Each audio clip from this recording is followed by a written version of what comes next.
I know you're ready to let go and drift into a peaceful sleep, relaxing with the help of this video. But before you do, don't forget to like and subscribe. It really motivates me to create more videos like this. And I'd love to know, what time are you listening to this? And where are you from? Is there a story or character you'd like me to tell next? Leave a comment and share your peaceful space with me. Story: The Old Man in the Forest. The village of Greystone clung to the edge of the world like a stubborn weed, its crooked cottages and muddy lanes dwarfed by the looming shadow of the Blackwood forest. It was a place where the wind carried secrets, where the earth seemed to hum with something ancient and unspoken. The forest itself stretched endlessly beyond the horizon, a sea of gnarled trees and tangled undergrowth that swallowed light and sound alike. To the villagers, it was both a blessing and a curse, a source of firewood and game, but also a realm of whispered tales, of things that moved unseen in the dark. And at the heart of those tales was the old man. No one knew his name. No one could say when he'd first appeared in the stories that drifted from generation to generation, passed down like heirlooms over flickering hearths. Some called him a hermit, others a spirit, and a few, a handful of the oldest souls in Greystone, swore he was something more, something that didn't belong to the world of men. They said he lived beneath an oak tree, older than the village itself, its roots twisting deep into the earth like the veins of some slumbering giant. They said he watched, they said he waited, and they said he judged. Hans had grown up on those stories, just as he'd grown up on the thin gruel his mother boiled over their meager fire. He was 19 now, lean and wiry from years of hauling water and chopping wood, his hands calloused and his brown eyes sharp with a quiet, restless hunger. Life in Greystone was a slow grind, a cycle of hunger and cold that wore people down until they were as gray as the stones that gave the village its name. Hans didn't want that for himself, or for his mother, Marta, whose back had begun to bow under the weight of her years, and whose coughs rattled louder each winter. It was Marta who'd first told him about the old man. She'd been a girl then, sitting on her own father's knee, listening as he spun the tale with a voice rough as gravel. "He's out there, Hans," she'd say, her eyes distant, her fingers clutching the edge of her shawl. "Under that oak, waiting for someone brave or foolish enough to find him. They say he tests you. If you pass, he gives you riches beyond dreaming. If you fail," her voice would trail off, and she'd shake her head, leaving the rest to the imagination. Hans had always pressed her for more, but she'd only smile faintly and say, "Some things aren't meant to be known until you see them for yourself." The stories weren't all the same, of course. Old Carl, the blacksmith, with a face like cracked leather, claimed he'd met the old man once, decades ago. He'd been hunting deer, lost in the fog, when he stumbled upon the oak. The old man had offered him a choice, 3 paths through the woods, and Carl, half mad with cold and hunger, had picked the shortest one. He'd come back with a sack of silver coins, enough to buy his forge, but his left eye had turned milky white overnight, and he never spoke of it again. Then there was Widow Greta, who swore her brother had gone looking for the old man and never returned. His boot found years later, moss-grown and empty at the forest's edge. And little Elte, the baker's girl, giggled about a peddler who'd come through last spring, bragging about a golden ring he'd won from the old man's riddle. Though no one had seen him since, Hans didn't know what to believe. The tales twisted together like the roots of the Blackwood itself, some shining with promise, others dark with warning. But one thing was certain: the old man was real. Too many had seen him, or claimed to, for it to be mere fancy. And as the years wore on, as the winters grew harsher and the summers stingier, Hans began to feel the pull of that mystery tugging at him, a thread he couldn't ignore. It was the first day of autumn when he made up his mind. The air was crisp, the leaves just beginning to bleed red and gold, and the wind carried a bite that promised frost. Marta had been up before dawn, kneading dough for the flat, hard bread that was their staple, her hands trembling as she worked. Hans watched her from the doorway of their one-room cottage, the firelight casting shadows across her lined face. She was fading, he thought, not just her strength, but her spirit. The woman who'd once sung him lullabies was being ground down by a life that offered no mercy. He couldn't bear it any longer. "I'm going into the forest," he said, his voice steady despite the knot in his chest. "I'm going to find him." Marta froze, her hands buried in the dough, flour dusting her knuckles like snow. She didn't look up at first, but when she did, her eyes were hid and sharp, cutting through the dimness of the room. "Hans, no," she said, her voice low and urgent. "You don't know what you are chasing. Those stories, they're half-truths at best. People come back changed, if they come back at all." "I have to try," he replied, stepping closer. "We can't keep living like this. You're killing yourself to keep us fed, and it's still not enough. If there's a chance, just a chance, I can bring back something to make it better. I'm taking it." She stared at him, her lips pressed into a thin line, and for a moment he thought she'd argue, but then her shoulders slumped and she turned back to the dough, her movement slow and deliberate. "You're too much like your father," she murmured. "He always thought he could outrun fate, too." She paused, then added, "If you go, be careful. The old man doesn't give anything for free. And whatever you do, don't let greed guide you. It'll cost you more than you can pay." Hans nodded, though her words settled like stones in his gut. He didn't know if he believed in fate, but he believed in the ache in his bones and the hollow growl of his stomach. He believed in the way his mother's hand shook when she thought he wasn't looking. If the old man was out there, if there was a way to break the chains of their poverty, he'd find it, or die trying. He packed light. There wasn't much to take: a threadbare cloak patched at the elbows, a water skin half full from the well, and a single piece of the dry bread Marta had baked the day before. It was a pitiful crust, barely enough to quiet his hunger, but it was all they could spare. He tucked it into the pocket of his tunic, feeling its weight against his ribs, and slung the water skin over his shoulder. The axe he used for chopping wood stayed behind. Something told him it wouldn't help where he was going. The village was quiet as he slipped out, the sun still a faint glow on the eastern horizon. A few early risers moved like ghosts in the mist.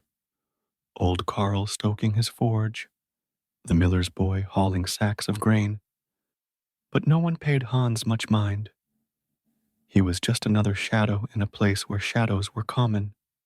The forest loomed ahead, its edge marked by a line of twisted pines that stood like sentinels, their needles whispering in the breeze. He paused there, at the threshold, his breath clouding in the chill air. The Blackwood seemed to breathe back at him, a low, steady pulse that vibrated through the soles of his boots. He thought of turning back. For one fleeting moment, the warmth of the cottage, the familiar creak of the floorboards, called to him. But then he saw Marta's face in his mind, her tired eyes, her trembling hands, and his resolve hardened. He took a step forward, then another, and the forest swallowed him whole. The light dimmed almost at once, the canopy above knitting together into a roof of green and brown that filtered the sun into thin, pale shafts. The air grew thick, heavy with the scent of moss and decay, and the sounds of the village faded until there was nothing but the crunch of leaves underfoot and the distant cry of a raven. Hans moved deeper, his eyes scanning the trees for any sign of the oak. He didn't know where it was. No one did. But the stories all agreed it stood apart, ancient and unmistakable, its branches reaching for the sky like a king's crown. Hours passed, or maybe minutes. Time felt slippery in the Blackwood, bending and stretching in ways that made his head ache. The bread in his pocket grew heavier with every step, a reminder of how little he had to sustain him. His stomach growled, a sharp pang that clawed at his insides, but he ignored it. He'd eaten less before and survived. Still, the forest pressed in around him, its silence growing louder, more oppressive, until he began to wonder if he'd made a terrible mistake. And then he saw it. Ahead, through a break in the trees, stood the oak. It was massive, its trunk wider than three men standing shoulder to shoulder, its bark gnarled and black with age. Roots erupted from the earth like the tentacles of some buried beast, curling and twisting across the ground. The branches spread wide, heavy with leaves that shimmered faintly, as if kissed by frost despite the season. It was beautiful and terrible, a thing that didn't belong to the world Hans knew, and yet it felt alive, watching, waiting, just as the stories had promised. Beneath it sat the old man. He was small, almost frail, his body hunched beneath a cloak of gray rags that blended with the shadows. His hair was a wild tangle of white, spilling over his shoulders like a cascade of snow, and his hands rested on his knees, gnarled and still. Hans couldn't see his face, not yet, but he felt the weight of the old man's presence, a quiet force that made the air hum. This was no hermit, no lost wanderer. This was something else. Hans took a step closer, his heart pounding in his chest, and the old man's head lifted. Two eyes, bright and piercing, locked onto his own, and Hans froze. The forest held its breath. The tale was about to begin. Hans stood rooted to the spot, his breath shallow, his pulse hammering in his ears. The old man's eyes held him like a snare, sharp, unblinking, and impossibly deep, as if they'd seen centuries pass beneath the boughs of the Blackwood. They weren't the eyes of a beggar or a madman, nor even those of a wise elder from some forgotten tale. They were something otherworldly, glinting with a light that seemed to come from within, a fire that burned cold and eternal. Hans felt small under that gaze, stripped bare, every thought and fear laid open like a book. The silence stretched, heavy and taut, until the old man shifted. It was a slight movement, a tilt of his head, a rustle of his tattered cloak, but it broke the spell. Hans sucked in a breath, his hand tightening around the strap of his waterskin. He'd come this far. There was no turning back now. Who Who are you? He managed, his voice cracking like dry twigs underfoot. It sounded feeble in the vastness of the forest, swallowed by the oak's looming presence.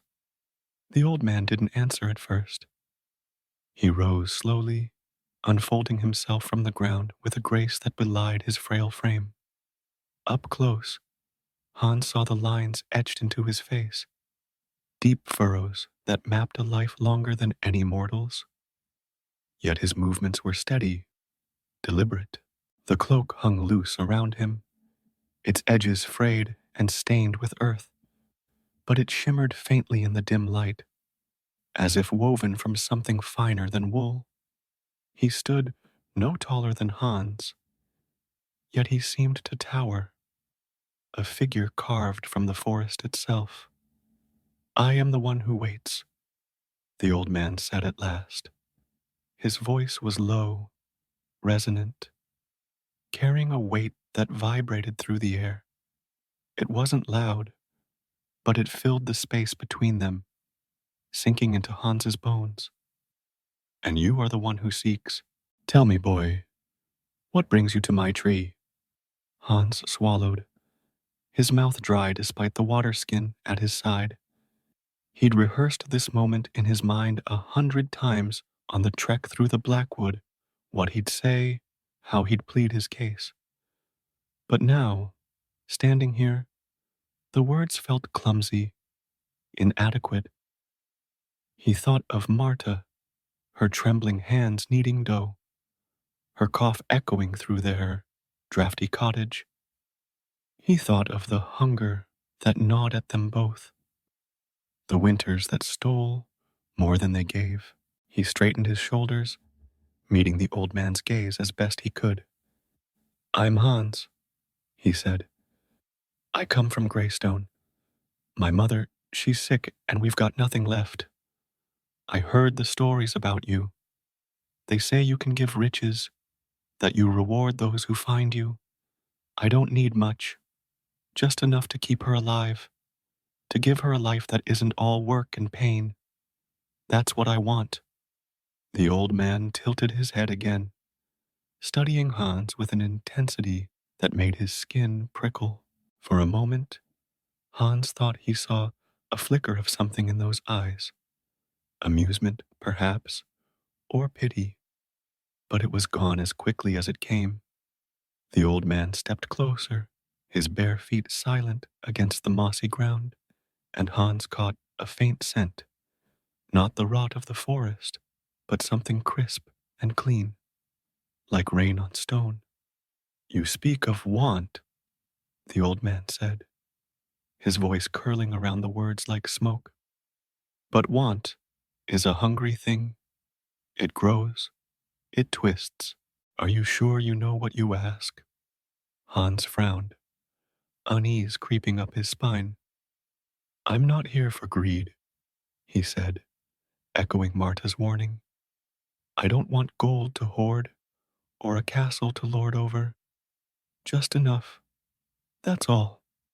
The old man's lips twitched, the barest hint of a smile, though it held no warmth. Enough, he repeated, as if tasting the word. A rare request in a world of endless hunger. Very well, Hans of Greystone. I will give you what you seek. But first, you must give me something. Hans's stomach tightened. He'd expected this, hadn't he? The stories all hinted at a price. Karl's blind eye, the peddler's disappearance, the widow's lost brother.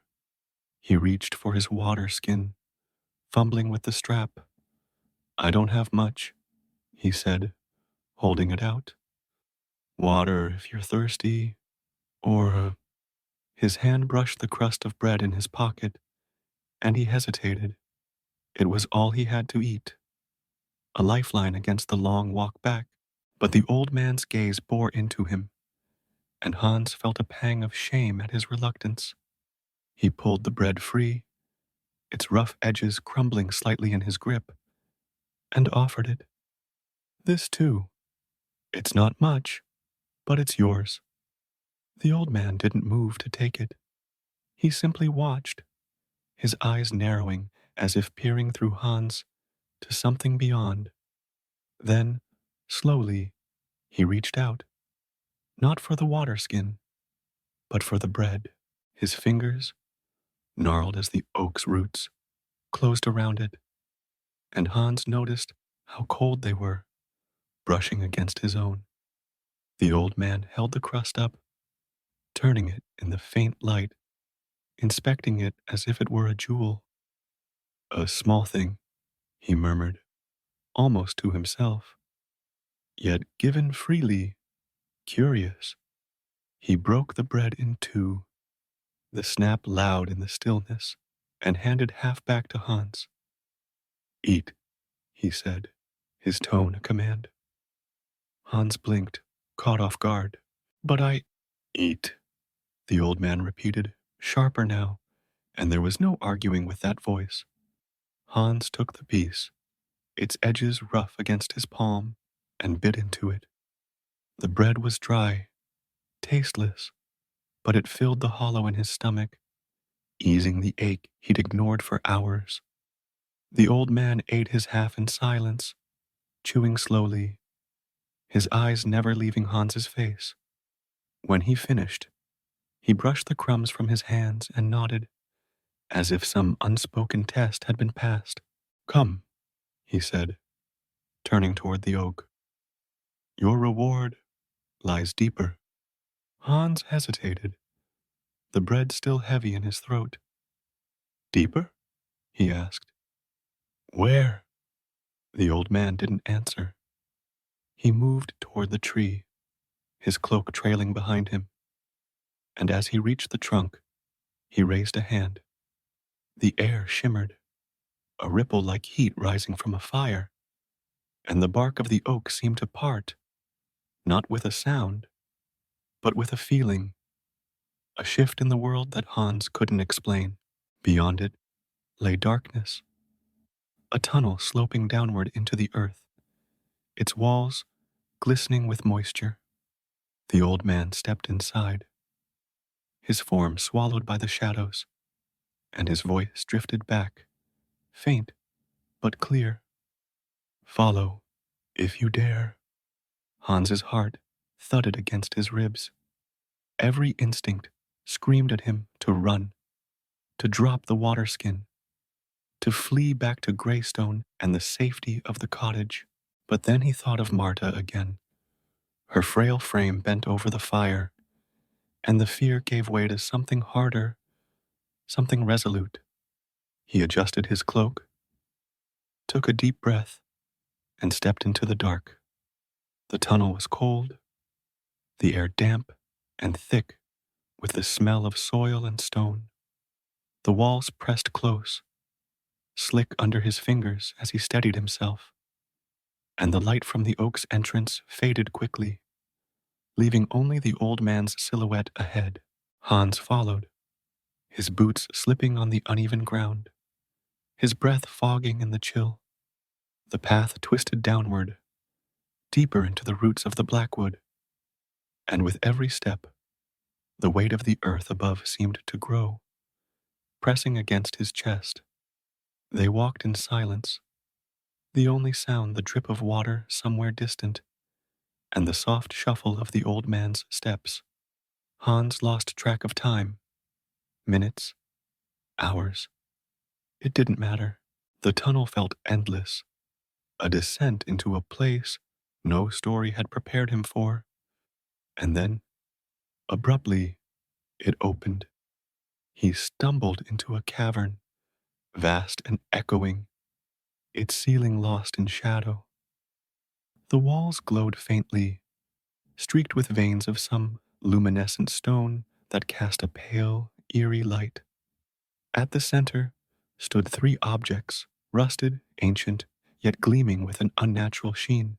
Three chests, one of gold, its surface etched with swirling patterns, one of silver, smooth and cold as ice, and one of wood, weathered and splintered, its hinges black with age. They sat on a slab of stone, surrounded by roots that snaked from the walls, as if the oak itself cradled them. The old man turned, his cloak pooling around him like spilled ink. "Here," he said, gesturing to the chests. "Your reward lies within one of these. Choose, but know this. Each demands a price, paid in what you hold most dear. Choose wisely, Hans of Greystone, for there is no undoing what comes next." Hans stared at the chests, his mind racing. The gold gleamed, promising wealth beyond imagination, enough to buy a manor, to fill Greystone with plenty for generations. The silver shone with a quiet allure, hinting at secrets, power, perhaps a life of ease. And the wood, it looked like nothing, a pauper's box, yet something about it tugged at him, a whisper he couldn't name. He thought of Marta's words, "Don't let greed guide you," and the bread he'd shared, the small act that had brought him here. The old man watched, silent, his eyes burning in the gloom. Hans's hand hovered, trembling, as the weight of the choice settled over him. The air grew thick, the cavern holding its breath, and he knew this was the moment the stories had led him to, the test that would shape everything to come. The cavern pulsed with a silence so deep it felt alive, a living thing coiled around Hans's chest, squeezing tighter with every heartbeat. The three chests stood before him, each a silent sentinel in the dim, unearthly glow of the cavern walls. The gold chest shimmered like a captured sun, its intricate carvings dancing in the light, vines and stars and faces half-formed, whispering of grandeur. The silver chest gleamed with a cold, mirror-like sheen, reflecting Hans's own wide-eyed stare back at him, distorted and strange. And the wooden chest, rough and unadorned, sat like a forgotten relic, its splintered surface offering no promise, no hint of what lay within. Hans's hand trembled as it hovered above them, the air thick with the old man's words. Each demands a price, paid in what you hold most dear. What did that mean? He had so little. His cloak was patched, his water skin nearly empty, his life a threadbare tapestry of struggle. What could he possibly give that was most dear? His freedom? His health? His mother? The thought sent a jolt of ice through his veins, and he clenched his fist, forcing it back down to his side. The old man stood motionless, a shadow carved from the cavern's gloom, his white hair glowing faintly in the luminescent light. Those piercing eyes bore into Hans, unyielding, expectant, as if they could see the storm of doubt swirling in his mind. Hans wanted to ask, "What price? What will it take?" But his tongue felt heavy, glued to the roof of his mouth. The old man's presence was a weight, a force that demanded silence, obedience, a choice. He circled the stone slab, his boots scuffing against the damp earth, his breath fogging in the chill. The gold chest called to him first, its brilliance a siren's song. He imagined opening it, coins spilling out, glittering in heaps, enough to buy a proper house for Marta, a doctor to ease her cough, a life where she could rest instead of toil. He could see her smile again, the way she used to when he was small, before the years had carved their mark.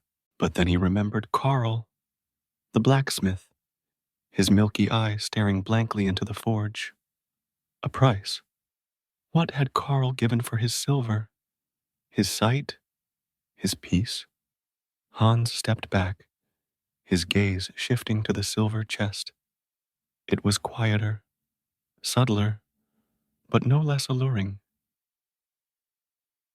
Its surface was flawless, a mirror of possibility, perhaps not raw wealth, but knowledge, strength, something to lift him above the drudgery of Greystone.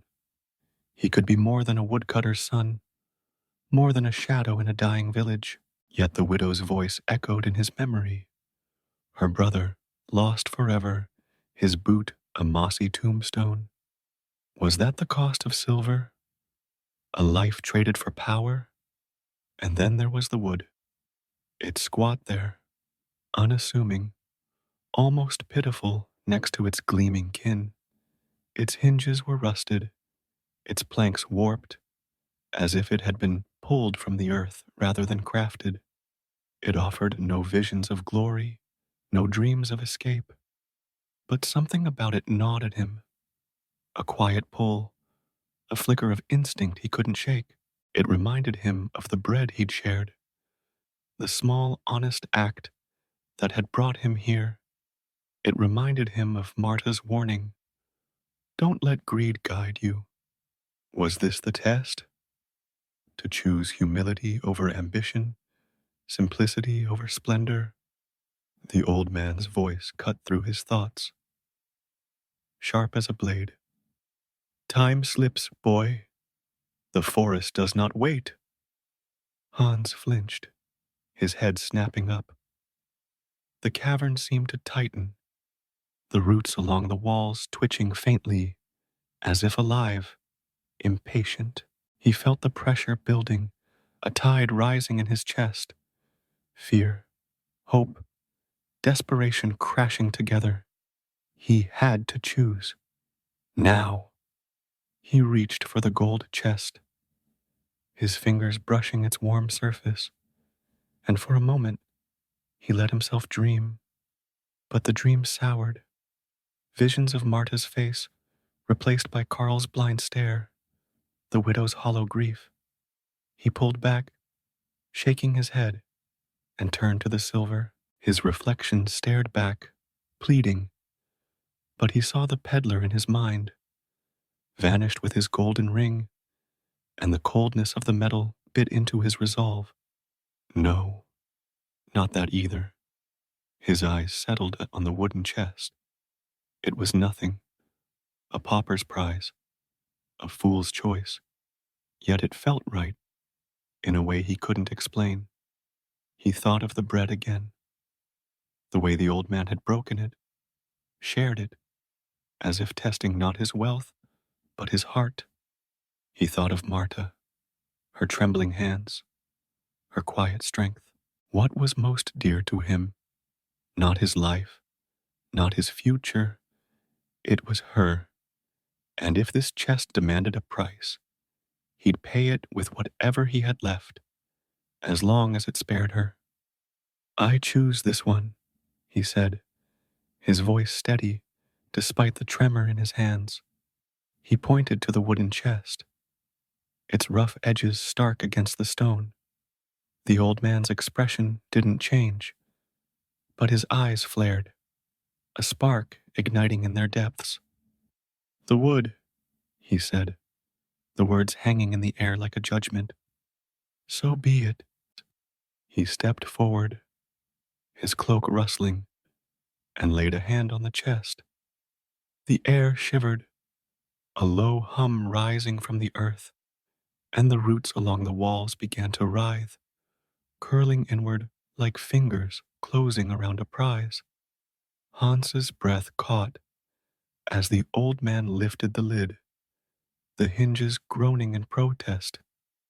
A blinding light erupted from within, not golden, not silver, but pure, white, and searing, flooding the cavern until Hans threw an arm over his eyes, staggering back. The light pulsed, a heartbeat of energy that shook the ground beneath his feet.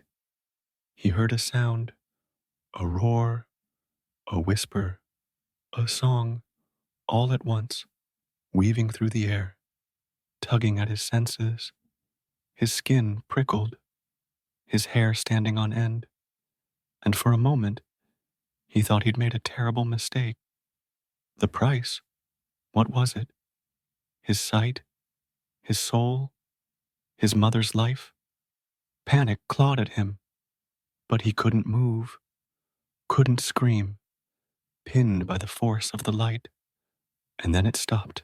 The cavern fell silent, the glow fading to a soft shimmer. Hans lowered his arm, blinking against the afterimage burned into his vision. The wooden chest stood open, empty, or so it seemed at first. But as his eyes adjusted, he saw something inside. A single object, small and unremarkable. A seed, no bigger than an acorn, its surface smooth and dark, resting on the chest's splintered bottom. He stared at it, confusion warring with disbelief. "A seed?" he said, his voice cracking. "That's it? I came all this way, chose this, and you give me a seed?" The old man's lips curled into that faint, cold smile. "You chose the wood," he said, "and the wood has chosen you. Take it." Hans's hands balled into fists, anger flaring hot in his chest. "This isn't a reward. This is nothing. I need money, food, something to help my mother, not a damn seed." He stepped forward, his voice rising. "What kind of game is this?" The old man didn't flinch. "The game is yours," he replied, his tone unshaken. "The seed is yours. Plant it and see what grows. But beware, the price is paid when it takes root." Hans opened his mouth to argue, but the cavern trembled again, a deep rumble that sent dust cascading from the ceiling. The roots tightened, the air growing thick, and the old man raised a hand. "Go," he said, his voice a command that brooked no defiance. "Take it and leave. The forest releases you. For now." Before Hans could protest, the tunnel reappeared behind him, its dark maw gaping. A force, unseen, unstoppable, pushed him back, his boots sliding across the stone. He snatched the seed from the chest, its weight surprisingly heavy in his palm, and stumbled into the tunnel. The old man's figure shrank as the light dimmed, his eyes the last thing Hans saw, burning bright in the shadows. The journey back was a blur. The tunnel twisted upward, the walls closing in, and then he was spat out beneath the oak, the forest air cool against his sweat-slick skin. The tree loomed above, its branches swaying gently as if nothing had happened. The old man was gone. No sign of him, no trace, just the oak and the silence. Hans stood there, panting, the seed clutched in his fist. His mind reeled. Anger, fear, hope, tangling together. A seed, a price. What did it mean? He wanted to hurl it into the undergrowth, to curse the old man and his riddles. But something stopped him. That same instinct, that quiet pull, held him back. He slipped the seed into his pocket, its weight a mystery against his ribs, and turned toward Greystone. The forest parted before him, the path clearer now, the light of dusk filtering through the trees. He didn't know what he'd chosen, didn't know what he'd lost or gained, but as he walked, the seed seemed to hum, a faint vibration he felt more than heard, and the Blackwood watched him go, its secrets coiled tight, waiting to unfurl. The walk back to Greystone felt like a dream unraveling. The Blackwood, which had seemed so oppressive on the way in, now parted before Hans with an eerie ease, its tangled branches pulling back like curtains. its shadow softening into dusk, the seed in his pocket pressed against his side, a small, insistent weight that pulsed faintly, or so he imagined. His mind churned with questions, each step a drumbeat of doubt. A seed. After all that, the descent, the choice, the old man's cryptic gaze, this was his reward. He clenched his fists, the frustration simmering beneath his skin, but he kept walking. He had no choice. The forest had released him, and Greystone waited. The village emerged from the mist as the last light bled from the sky, its crooked rooftops silhouetted against the fading gold of the horizon. Hans's legs ached, his stomach growled, and the water skin hung empty at his hip. But he barely noticed. His thoughts were a tangle of the old man's words. Plant it and see what grows. The price is paid when it takes root. What price?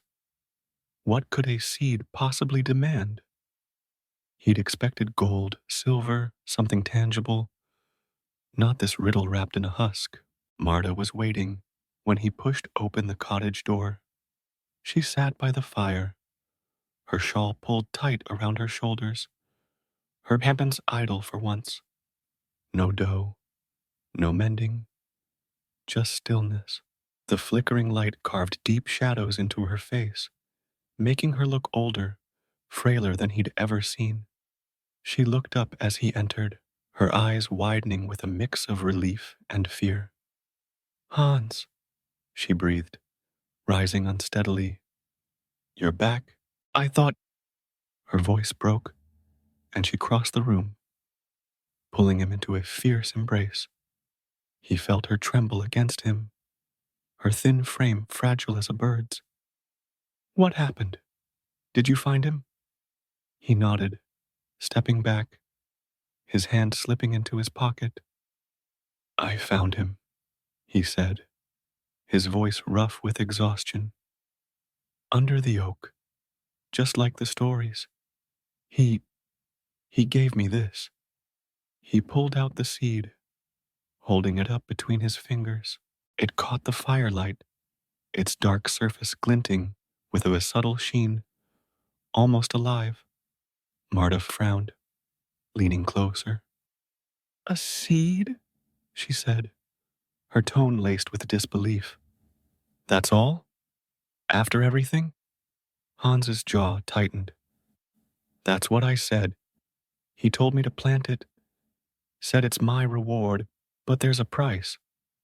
I don't know what it is. He dropped the seed onto the table, where it rolled once and settled, a small, unassuming thing against the scarred wood. I don't know what to do with it, Ma. I thought I'd come back with something real, money, food, anything. Not this. Marta stared at the seed, her lips pressed into a thin line. She reached out, hesitating, then drew her hand back. The old man doesn't play tricks for nothing, she said quietly. If he gave you this, it means something. But Hans, she met his eyes, her gaze steady despite the weariness in it. Be careful. You don't know what you're planting, or what it'll take from you. He nodded, though her words only deepened the knot in his chest.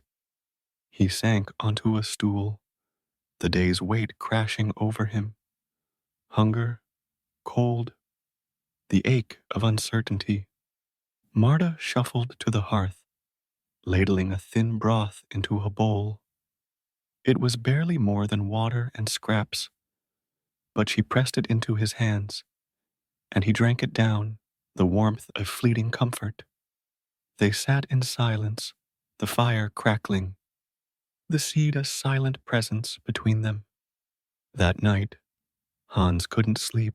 He lay on his pallet, staring at the ceiling, the seed now resting on the table where he'd left it. The cottage creaked around him, the wind rattling the shutters, and he swore he heard a hum. a faint, rhythmic pulse that matched the beat of his heart. Was it the seed, or his own exhaustion playing tricks? He rolled over, pulling the blanket tight, but the questions wouldn't let him rest. What if he planted it? What if he didn't? What if the old man had lied, and this was all a cruel jest? By morning, he'd made up his mind.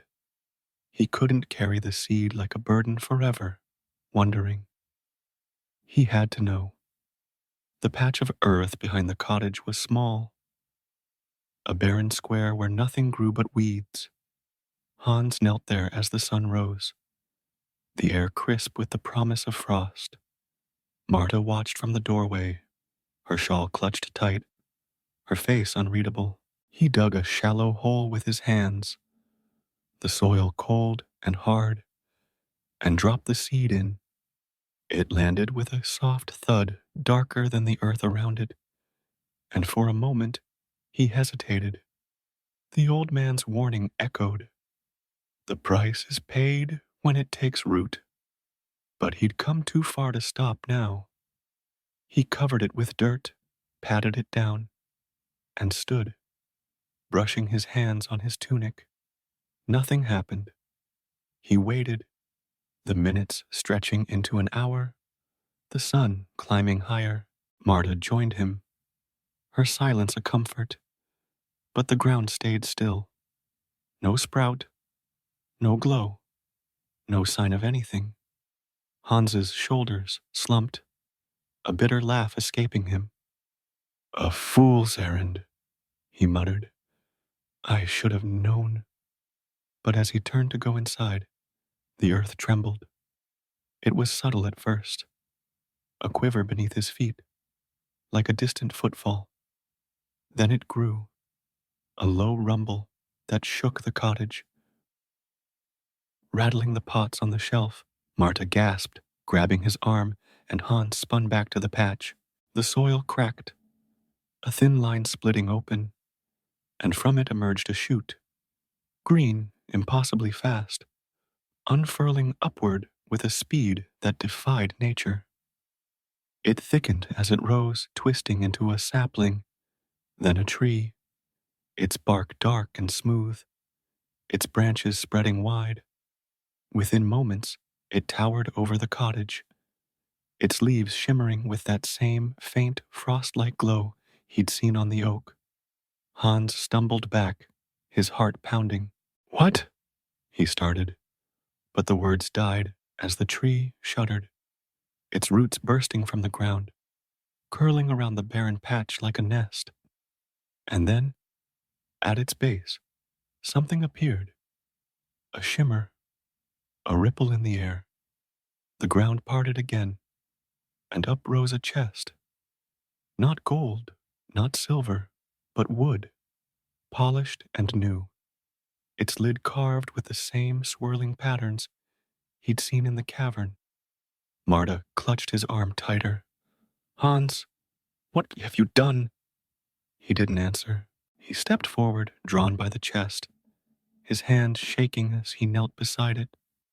The tree loomed above, its branches swaying gently, and he felt that hum again, stronger now, resonating in his bones.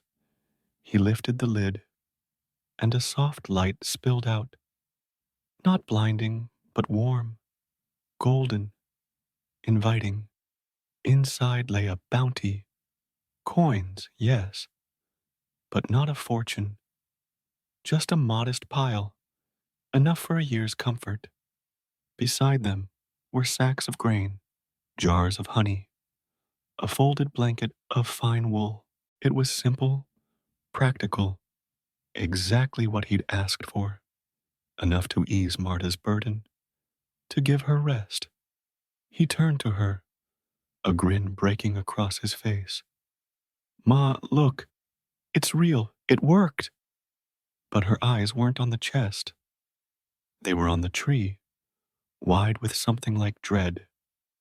Hans, she whispered, pointing.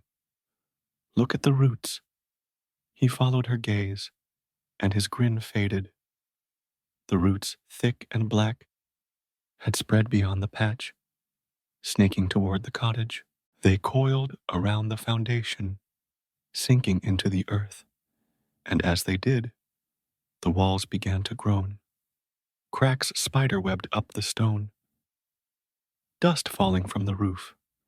The tree pulsed, its hum growing louder, and Hans felt a sudden, sharp tug, not in his body, but deeper in his chest, as if something were being pulled free. "The price," he said, his voice barely audible. He stumbled to his feet, reaching for Marta, but she was staring at him, her face pale. "Hans, your eyes."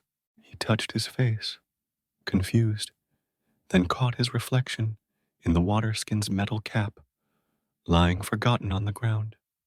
His eyes, once brown, warm, human, were changing. The irises shimmered, turning a pale, frost-like blue, the same glow as the tree's leaves. He blinked, panic rising, but the change held, and then he felt it. A coldness spreading through him, not painful, but strange, as if a piece of him were slipping away. The old man's voice echoed in his mind. The price is paid when it takes root. Not his life, not Marta's, but something else.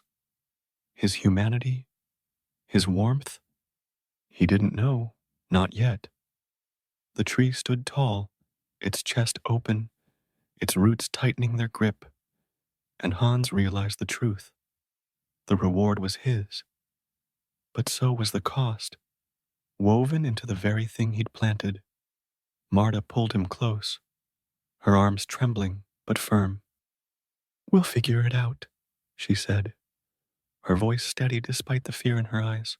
Together, the cottage groaned again, the tree's roots sinking deeper, and Hans nodded, clutching the seed's gift, the chest, the hope, the mystery.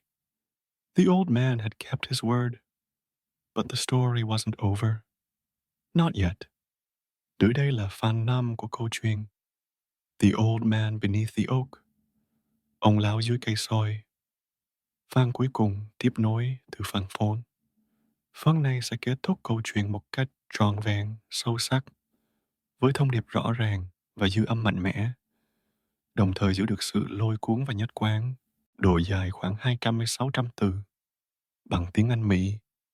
Hãy cùng xem Hans và Martha đối mặt với kết cục ra sao. The Old Man Beneath the Oak. Part 5. The Roots of Truth. The tree stood like a silent monarch behind the cottage, its dark trunk rising into the sky, its frost-kissed leaves shimmering in the morning light. Its roots had claimed the earth, weaving through the soil, cradling the wooden chest that still sat open, its modest treasures glinting faintly. Hans knelt beside it, his breath fogging in the crisp air, his fingers tracing the edge of a coin. The bounty was real. Grain, honey, wool, enough to see them through the winter and beyond. But his eyes, now a pale, glowing blue, reflected a truth he couldn't ignore. The price was real too. Marta stood at his side, her shawl pulled tight against the chill, her gaze shifting between the tree and her son. The cottage groaned behind them, its walls cracked and leaning, the roots of the strange tree sinking deeper with every passing hour. She hadn't spoken much since the night before, when the tree had erupted from the seed, when Hans's eyes had changed. But her presence was a steady anchor, her hand resting on his shoulder, warm against the coldness he felt creeping through him. "What does it mean, Ma?" he asked, his voice low, almost lost in the wind. "This thing in me, it's not just my eyes, is it? I feel it. Something's different." She didn't answer right away. She knelt beside him, her knees creaking, and picked up the wool blanket from the chest. It was soft, finely woven, a luxury they'd never known. She draped it over his shoulders, her hands lingering as if to hold him together. I don't know, she admitted, her voice soft but firm. But I know you, Hans. Whatever this is, whatever it's taken, you're still my boy. We'll face it like we've faced everything else. He wanted to believe her. He clung to her words, to the warmth of the blanket, but the coldness inside him was growing, a quiet, steady tide that dulled his hunger, his exhaustion, even the ache in his bones.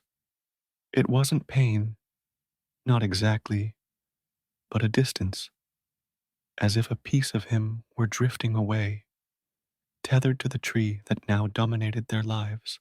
He looked at it, its branches swaying gently, and felt that hum again, a vibration that synced with his pulse. It wasn't just a tree, it was alive, watching, waiting, just like the old man. The village noticed soon enough. By midday, a small crowd had gathered at the edge of their patch. Old Carl with his hammer slung over his shoulder, Widow Greta clutching her apron, little Elsa peering from behind her father's legs. They stared at the tree, its unnatural height and glowing leaves, a beacon against the gray of Greystone. Whispers rippled through them, tales of the old man resurfacing, twisted anew by what they saw. It's his doing, Carl muttered, his good eye narrowing. I knew that oak wasn't natural. What did you trade, boy? Your soul? Hans stood, the blanket slipping to the ground.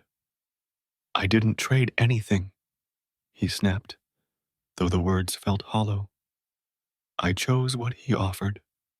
This is what I got. Greta stepped closer, her voice trembling. My brother chose too, never came back. You're lucky or cursed. Which is it? He didn't know how to answer. The villagers' eyes bored into him, curious, fearful, and he saw his reflection in their faces, those strange, glowing eyes, marking him as something apart. Marta moved between them, her chin lifted. Leave him be, she said, her tone sharp. He's done no harm. This is our business, not yours. They grumbled, but dispersed, casting wary glances over their shoulders. Hans watched them go, the weight of their judgment settling on him like damp fog.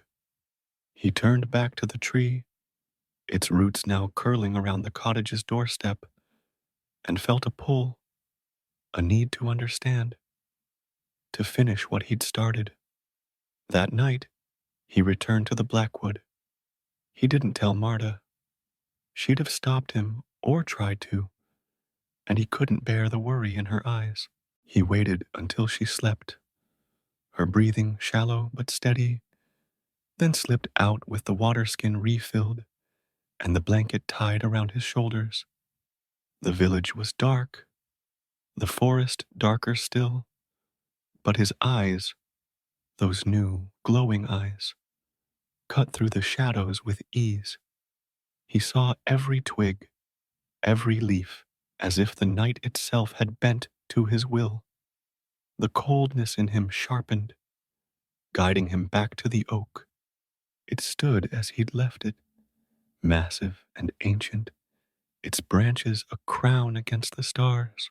The old man was there, seated beneath it, his white hair spilling over his cloak. He didn't look up as Hans approached, but his voice carried through the stillness. You've planted it, he said, a statement, not a question. Hans stopped a few paces away, his hands clenched. What did you do to me? He demanded. The seed. It gave me what I asked for, but it's taking something.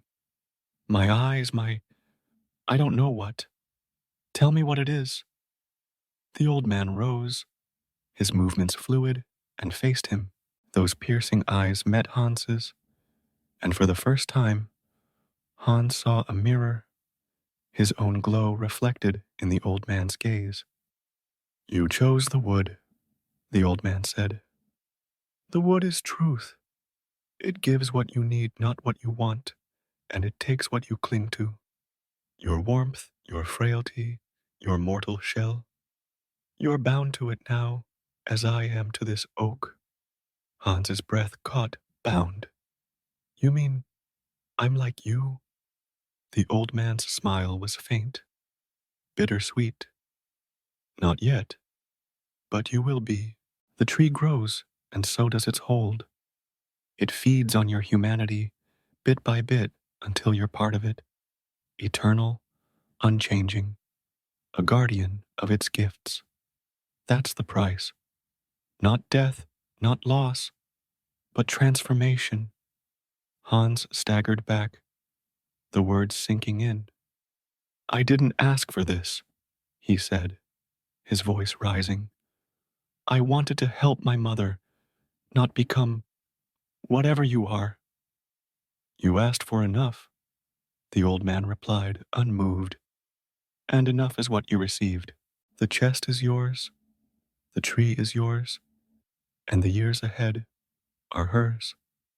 When her time ends, yours will begin, here, with me, beneath the roots. Hans shook his head, anger and fear warring within him. No, I won't let it. I'll cut it down, burn it. You cannot, the old man said, his voice a quiet thunder. It's part of you now. Try, and you'll feel the blade in your own flesh. The bond is sealed. The forest seemed to close in, the oak's branches rustling as if in agreement. Hans's knees buckled, and he sank to the ground, the coldness surging through him, sharper now, undeniable. He saw it then, the truth of the stories. Karl's eye, the peddler's ring, the widow's brother, all prices paid, all choices made. He'd chosen the wood, the humble path, and it had given him what he needed for Marta, but at the cost of himself. He returned to Greystone at dawn, the old man's words a weight he couldn't shake. Marta was awake, stirring the fire, and she froze when she saw him. Hans, she said, rushing to him. Where were you? Your eyes, they're brighter. He pulled her close, the blanket still warm around him. I went back, he said, his voice steady despite the storm inside. I know what it means now. The tree, it's keeping us alive, but it's taking me. Not today, not soon, but someday. When you're gone, I'll stay. With it, forever. Her face crumpled, tears welling in her eyes. No, she whispered. I won't let you. You don't have to, he said, cutting her off. It's done. And it's worth it, Ma. You'll live, really live, not just survive. That's what I wanted. That's enough. She clung to him, sobbing, and he held her, the coldness in him tempered by her warmth. The tree stood outside, its roots cradling the cottage, its leaves glowing softly. The chest remained, its gifts sustaining them. Grain turned to bread, honey to sweetness, wool to comfort. The years passed, and Marta grew stronger, her cough fading, her hands steady. The village whispered, but they left them be. The tree a silent guardian, a mystery none dared touch. When Marta's time came, decades later, Hans buried her beneath its branches, She went peacefully, a smile on her lips, and he felt the tree's pull sharpen, its roots calling him home. He returned to the Blackwood one last time, the oak waiting, the old man gone, replaced by Hans himself, his hair whitening, his eyes aglow. He sat beneath it, the forest closing around him, and the hum became his own. Greystone told the tale for generations of the boy who sought the old man, who planted a seed, who gave his warmth for love. The tree vanished from the village, but the oak endured, and beneath it, Hans waited, a new guardian, his story woven into the roots of the Blackwood, a lesson in sacrifice and truth. Story: The Minstrel.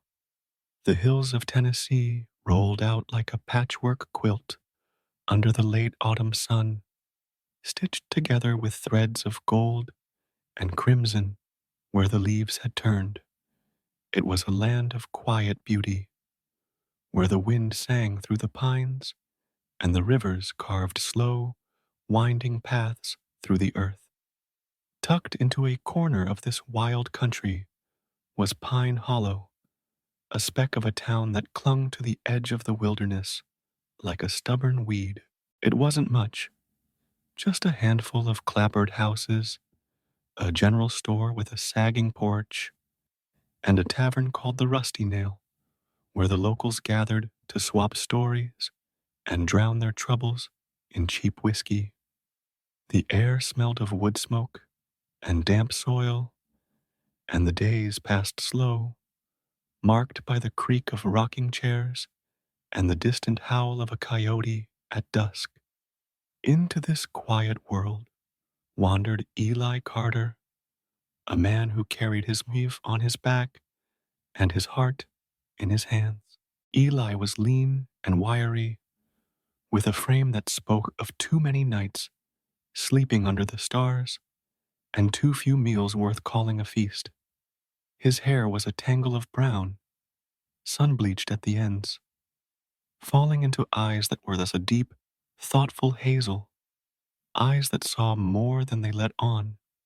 He wore a faded denim jacket, patched at the elbows, and boots so worn the soles flapped like loose tongues. Slung across his shoulder was his prized possession, an old Gibson guitar, its wood scratched and weathered, its strings humming with a life of their own. That guitar was more than an instrument to Eli. It was his voice, his companion, the one thing that had never let him down. Eli wasn't from Pine Hollow, or anywhere really. He'd been born somewhere down in Georgia, or so he figured. His memories of childhood were a blur of dusty roads and a mother's lullabies. But he'd left that life behind long ago.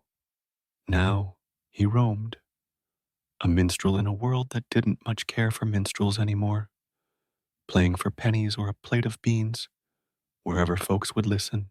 His voice was low and warm, rough around the edges, but rich with feeling. And when he plucked those strings, the notes could hush a rowdy crowd or bring a tear to a hardened eye. He didn't sing for fame or fortune. Eli didn't dream of gold or grand stages. He sang because he had to, because the music was the only thing that kept the loneliness at bay. It was late afternoon when he rolled into Pine Hollow, the sun dipping low and casting long shadows across the dirt road. He'd been walking since dawn, his boots kicking up dust, his stomach growling for something more than the stale biscuit he'd eaten at sunrise. The Rusty Nail beckoned, its crooked sign swaying in the breeze, and Eli pushed through the door with a nod to the barkeep, a grizzled man named Hank, who looked like he'd been carved from the same oak as the bar. The place was half full, a mix of farmers and loggers nursing their drinks, their voices a low hum of complaints about the weather and the price of grain. Eli slid onto a stool in the corner, unslung his guitar, and started to play. The first notes were soft, a gentle ripple that cut through the chatter like a breeze through tall grass. He sang an old ballad about a river that ran red with sorrow, his voice weaving a spell that made the room go still. Heads turned, mugs paused halfway to mouths, and for a few minutes, Pine Hollow forgot its troubles. When the last chord faded, a scattering of claps broke out, and Hank slid a tin cup of coffee across the bar. Good stuff, stranger, he grunted, tossing a nickel onto the wood. Stick around. Might get you a meal if you keep that up. Eli tipped his head, pocketing the coin with a faint smile. Much obliged, he said, his drawl soft and slow. He played a few more tunes, lively jigs to lift the mood, then a mournful hymn that hung heavy in the air, and by nightfall, he'd earned a plate of cornbread and beans, plus a few more coins from a logger, too drunk to count. It wasn't much, but it was enough. That was Eli's way, taking what came, giving what he could, and moving on when the wind called. As the tavern emptied out, the talk turned to Hollow Ridge, a brooding hump of a mountain that loomed just beyond the town. It wasn't the tallest peak in Tennessee, but it had a presence, dark and silent, its slopes shrouded in mist, even on clear days.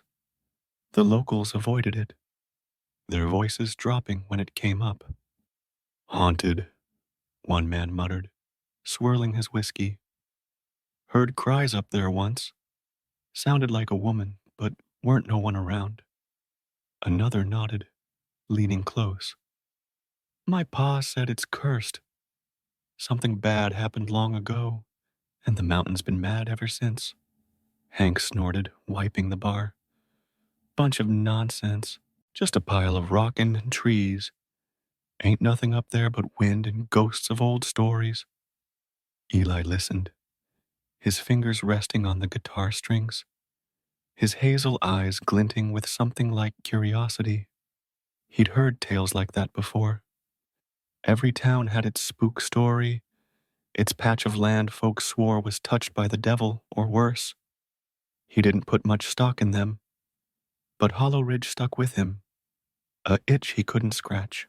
Maybe it was the way the name rolled off the tongue, or the way the mountain seemed to watch Pine Hollow from afar, its peak cutting the sky like a jagged tooth. Whatever it was, when he left the Rusty Nail that night, his boots didn't carry him down the road out of town. They turned toward the ridge. He made camp at its base, a flat patch of ground where the trees thinned and the grass grew patchy and wild. The mountain rose above him, its slopes swallowed by shadow, the mist curling down like fingers, reaching for the earth. Eli built a small fire, the crackle of twigs a comfort against the stillness, and sat with his guitar across his lap. The night was cool, the stars sharp overhead, and he plucked a few idle notes, letting them drift into the dark. He didn't expect much, just a quiet spot to sleep before moving on. But then he heard it. It started low, a sound so faint he thought it was the wind at first, a moan, soft and mournful, rising from the mountain like a sigh from the deep underground. Eli's fingers stilled, the last note hanging in the air, and he tilted his head, listening. There it was again, stronger now, a wail that wasn't wind or beast, but something else, something human or close to it. His skin prickled, the hairs on his neck standing up, but he didn't bolt. Fear wasn't his way. Curiosity was. He set the guitar down, slow and careful, and stood, peering up at Hollow Ridge. The sound came again, sharper, pulling at him like a thread tugging at his chest. All right, he muttered, his voice a low rumble in the quiet. "What's up there?" He grabbed a stick from the fire, its end glowing red, and started up the slope, the mist parting around him like a curtain. The ground was rough, littered with rocks and roots, but Eli moved steady, his boots finding purchase where others might have slipped. The wail grew louder as he climbed, weaving through pines that leaned close, their needles brushing his jacket. It wasn't just one voice now. He could hear layers, a chorus of sorrow that made his throat tighten. Whoever or whatever was up there, they were hurting, and Eli couldn't walk away from that. Near the top, where the ridge flattened into a rocky shelf, he found it. A tangle of briars hiding a crack in the mountainside, barely wide enough for a man to squeeze through. The sound poured out of it, clear and piercing, and Eli crouched, holding the torch close. The opening was dark, the air inside cool and damp, carrying a faint whiff of something old, earth and stone and time. He hesitated, his hand resting on the guitar slung over his back, then made up his mind. "Ain't nobody else coming," he said to the night, and slipped inside. The tunnel swallowed him, the torchlight flickering against walls of jagged rock. The wail was everywhere now, bouncing off the stone, filling his ears with a sadness he couldn't name.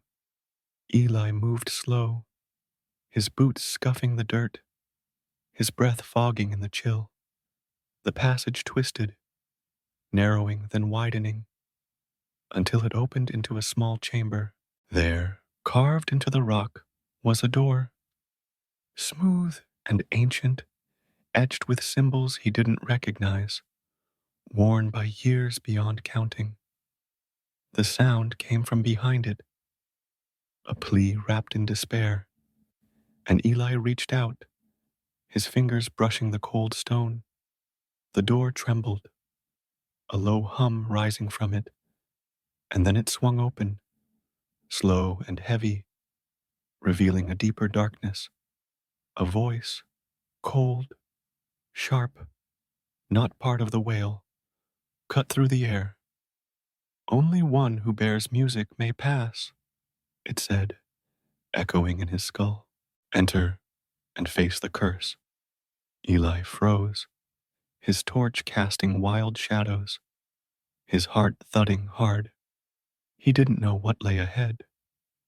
Ghosts, devils, or something worse. But he'd heard the call, felt the pull.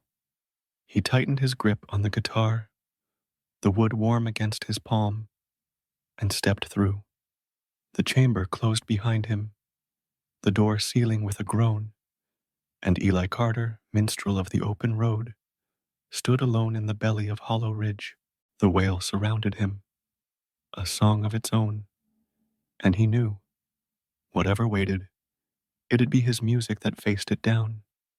The door slammed shut behind Eli Carter with a sound like a thunderclap trapped in stone, sealing him inside the belly of Hollow Ridge.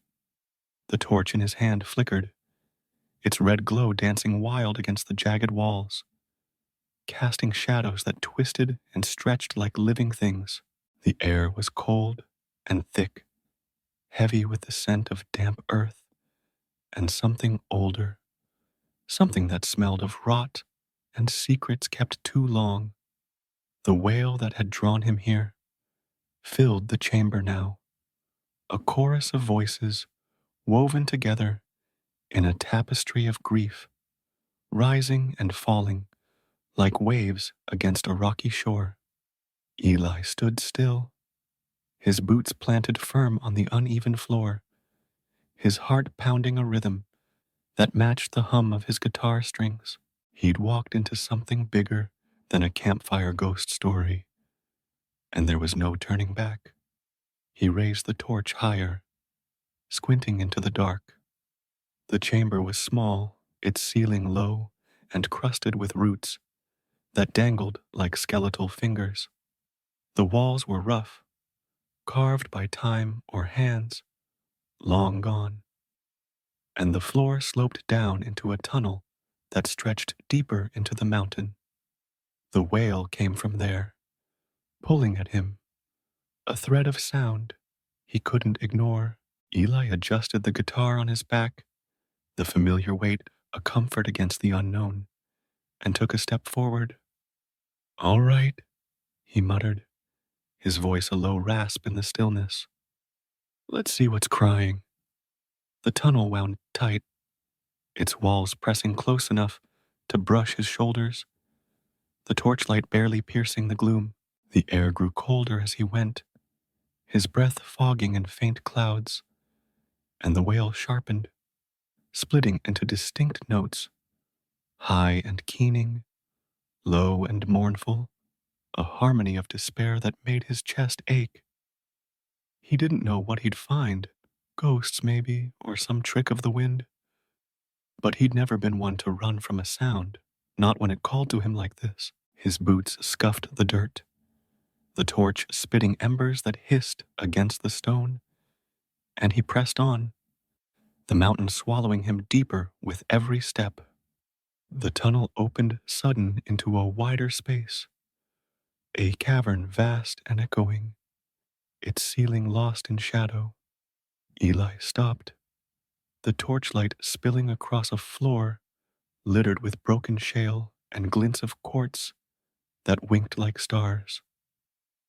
The wail was louder here, a living thing that wrapped around him, tugging at his ears and his heart.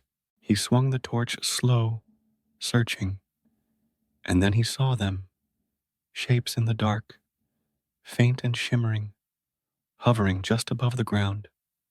They weren't solid, not like flesh and bone, but they held form. A young woman with long hair trailing like mist, an old man bent over an invisible pickaxe, a child clutching a rag doll that hung limp in its arms. Dozens of them, maybe more, their outlines flickering like candle flames in a draft. Eli's breath caught, the torch trembling in his grip. "Lord Almighty," he whispered, his voice barely a thread against their chorus. He'd heard tales of spirits. Every backroad town had one. But seeing them was something else. Their eyes found him, hollow and bleeding, and the wail softened, breaking into words he could almost grasp. "Help us," the woman's voice sighed, thin as smoke. "Free us," the old man rasped, his hands clawing at nothing. "Please," the child whimpered, clutching the doll tighter.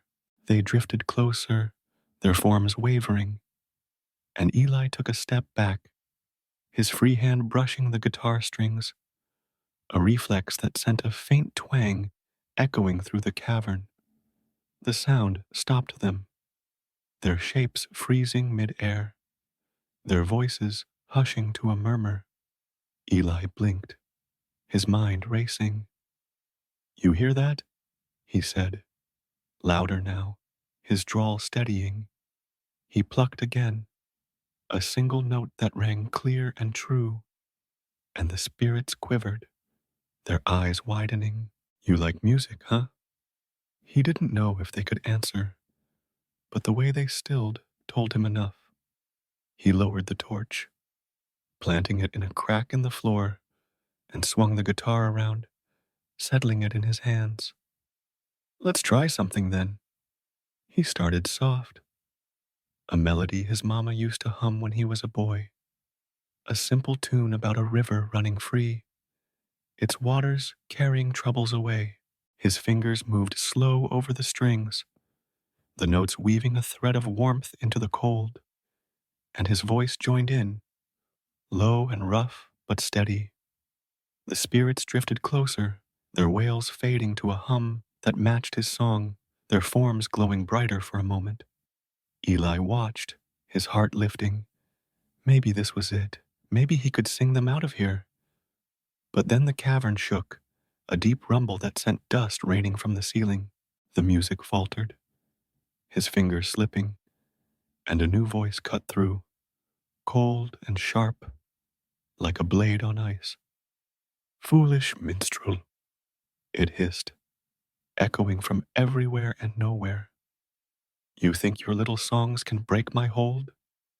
The spirits flinched, their light dimming, and Eli spun, searching the dark. The voice laughed, a sound that scraped his nerves raw. "They're mine, bound by my will, my curse. Only one who bears music may pass. But it'll take more than a tune to free them. Step deeper, or join them." Eli's mouth went dry, his hands tightening on the guitar. "Who's there?" he called, his voice bouncing off the walls. "Show yourself!" The laugh came again, fainter now, retreating down the tunnel that stretched beyond the cavern. The spirits turned, their eyes pleading again, and the woman's voice whispered, "Go, he waits." Eli swallowed hard, his torch flickering low, the flame barely aglow. He didn't know who he was, some devil, some ghost, but he'd come this far, and those voices, those faces, wouldn't let him turn back. He grabbed the torch, its light nearly gone, and started down the tunnel, the spirits trailing behind like a silent procession. The passage twisted sharper now, the walls slick with moisture, the air growing heavy with a stench like sulfur and decay. The wail returned, softer but insistent, urging him on. Eli's boots slipped on wet stone, his shoulders scraping the rock, but he kept moving, the guitar a steady weight against his back. "Ain't leaving you, folks," he muttered, half to them, half to himself. "Not yet." The tunnel widened again, spilling into a chamber bigger than the last, its walls studded with veins of quartz that caught the dying torchlight and threw it back in jagged shards. The floor was smooth, polished by something other than nature, and in the center stood a slab of stone like an altar, its surface etched with the same strange symbols he'd seen on the door. The wail swelled here, a cry that made his teeth ache, and the spirits gathered around the slab, their forms trembling. Eli stepped closer, the torch sputtering, and saw it, a faint shimmer above the stone, a ripple in the air, like heat off a summer road. The cold voice spoke again, closer now, dripping with menace. "You've come far, minstrel," it said, and the shimmer thickened, taking shape. A figure, tall and gaunt, cloaked in shadow, its eyes 2 points of red fire. "I am the keeper of this place, the binder of these souls. They trespassed, sought my treasure, and paid the price. You think to challenge me?" The figure loomed, its presence a weight that pressed Eli's chest, and the spirits shrank back, their wails rising in panic. Eli stood his ground, though his knees wanted to buckle. "Didn't come to fight," he said, his voice steady despite the chill creeping up his spine. "Came to see what's crying. These folks, they don't belong here." He gestured to the spirits, their faces etched with fear and hope. "What did they do to you?" The figure laughed, a sound like breaking glass. "They dared to take what's mine, gold and gems hidden in this ridge. I cursed them, bound them, and here they stay. You've got music. Yes, I feel it, but it'll take more than a song to undo my work. Play if you dare. Free them, and the treasure's yours. Fail, and you're mine too." The red eyes flared, the air crackling, and Eli felt the challenge sink into his bones. He set the torch down, its flame a faint ember now, and pulled the guitar into his arms.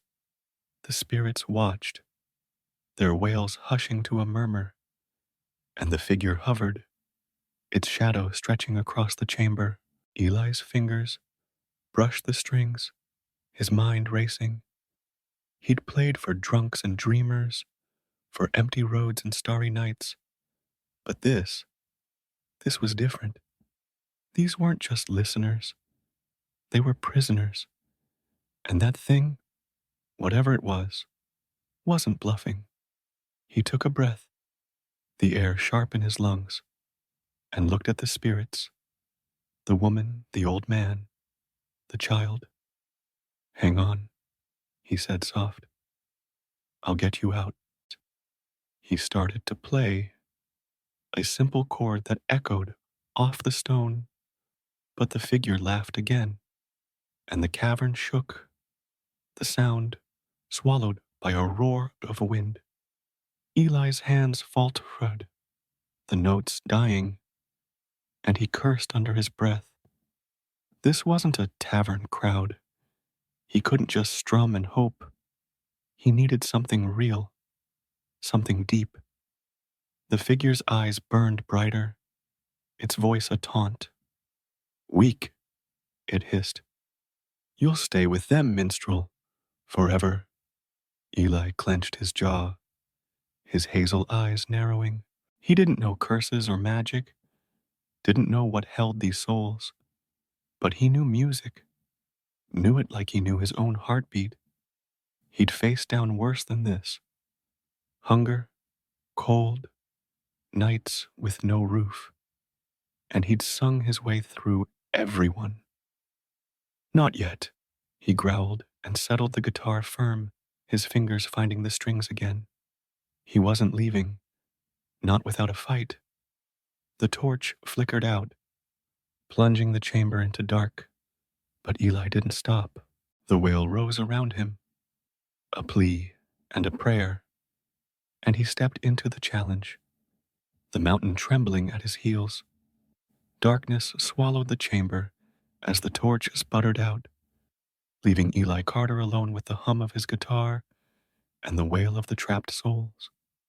The air pressed close, thick with the weight of the mountain and the cold menace of the shadowy figure's laugh.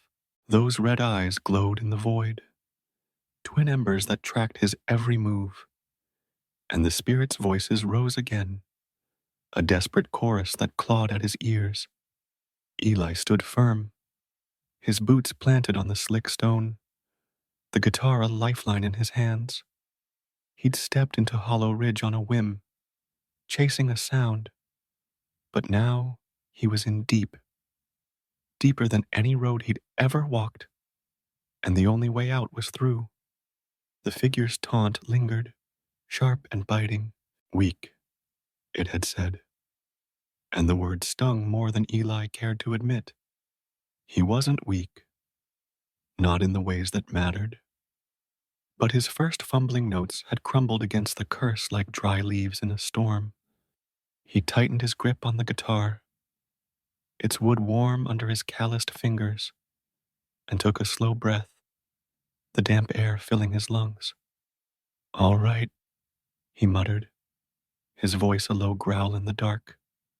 You want music? I'll give you music.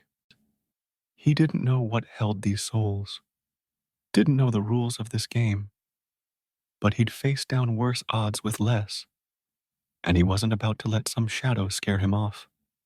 He plucked a single string, the note ringing out sharp and clear, cutting through the wail like a knife.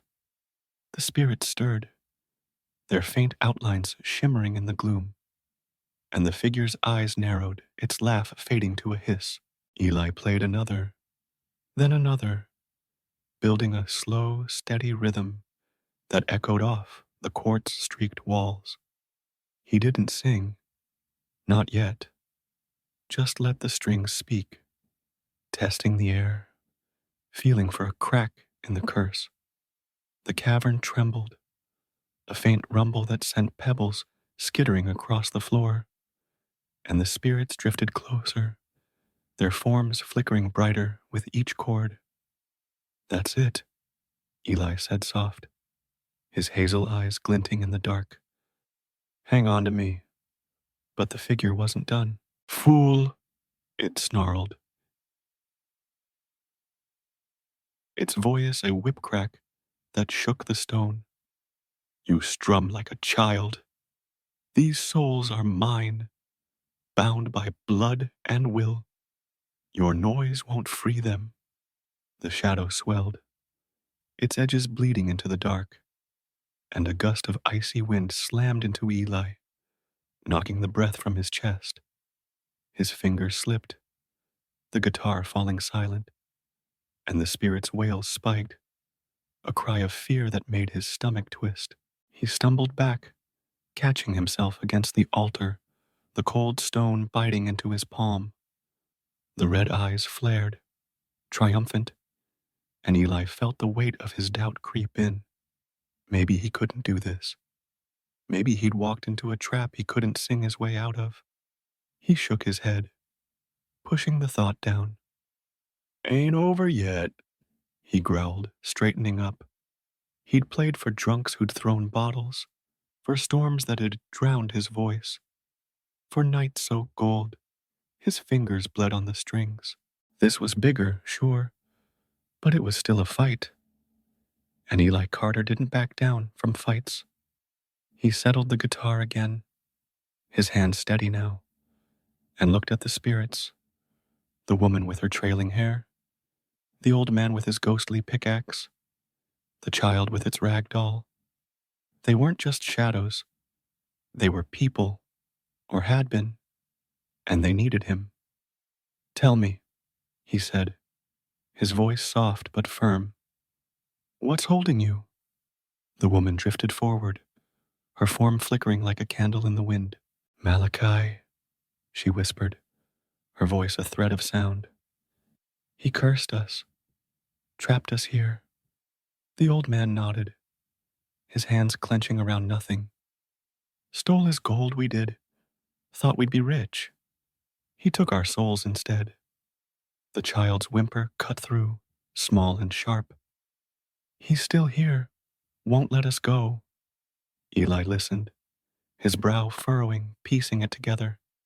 Malachi, whoever he was, had bound them. And that shadow, that thing with the red eyes, was him, or what was left of him. A curse, a keeper, a prison in the stone. How do I break it? Eli asked, his fingers brushing the strings again. The woman's eyes met his, hollow but hopeful. Music, she said. True music. Not just sound, but heart. He hates it, fears it. Play what matters. The old man rasped. Something real. The child hugged its doll, whispering. Something warm. Eli nodded slow, the words sinking in. Not just any song, not a jig or a hymn, but something deep, something that cut to the bone. He'd played plenty in his life, but this was different. This was their freedom, maybe his too. The figure, Malachi, laughed again, low and cruel. Heart, it sneered. You're a wanderer, a beggar with a box of strings. What do you know of heart? The shadow pulsed, the air thickening with a chill that seeped into Eli's bones. Play your little tunes. I'll watch you fail, then bind you here with them. The threat hung heavy, a promise of eternity in the dark, and Eli felt it, the pull of fear, the whisper to run. But he'd heard worse from men with fists and bottles, and he'd outlasted them all. He sat, cross-legged on the cold floor, the guitar across his lap, and closed his eyes. The spirits gathered close, their wail softening to a hum, and Malachi's eyes burned, waiting. Eli let his mind drift, back through the years, roads dust-choked and endless, nights under stars that felt too far to touch, faces blurred by time. He thought of his mama, her voice soft as she sang him to sleep, her hands rough from work but gentle on his hair. He thought of the river he'd followed as a boy, its waters cold and clear, washing away the hurt of a world that didn't care. He thought of Pine Hollow, the tavern crowd gone quiet under his song, a fleeting moment where he wasn't alone.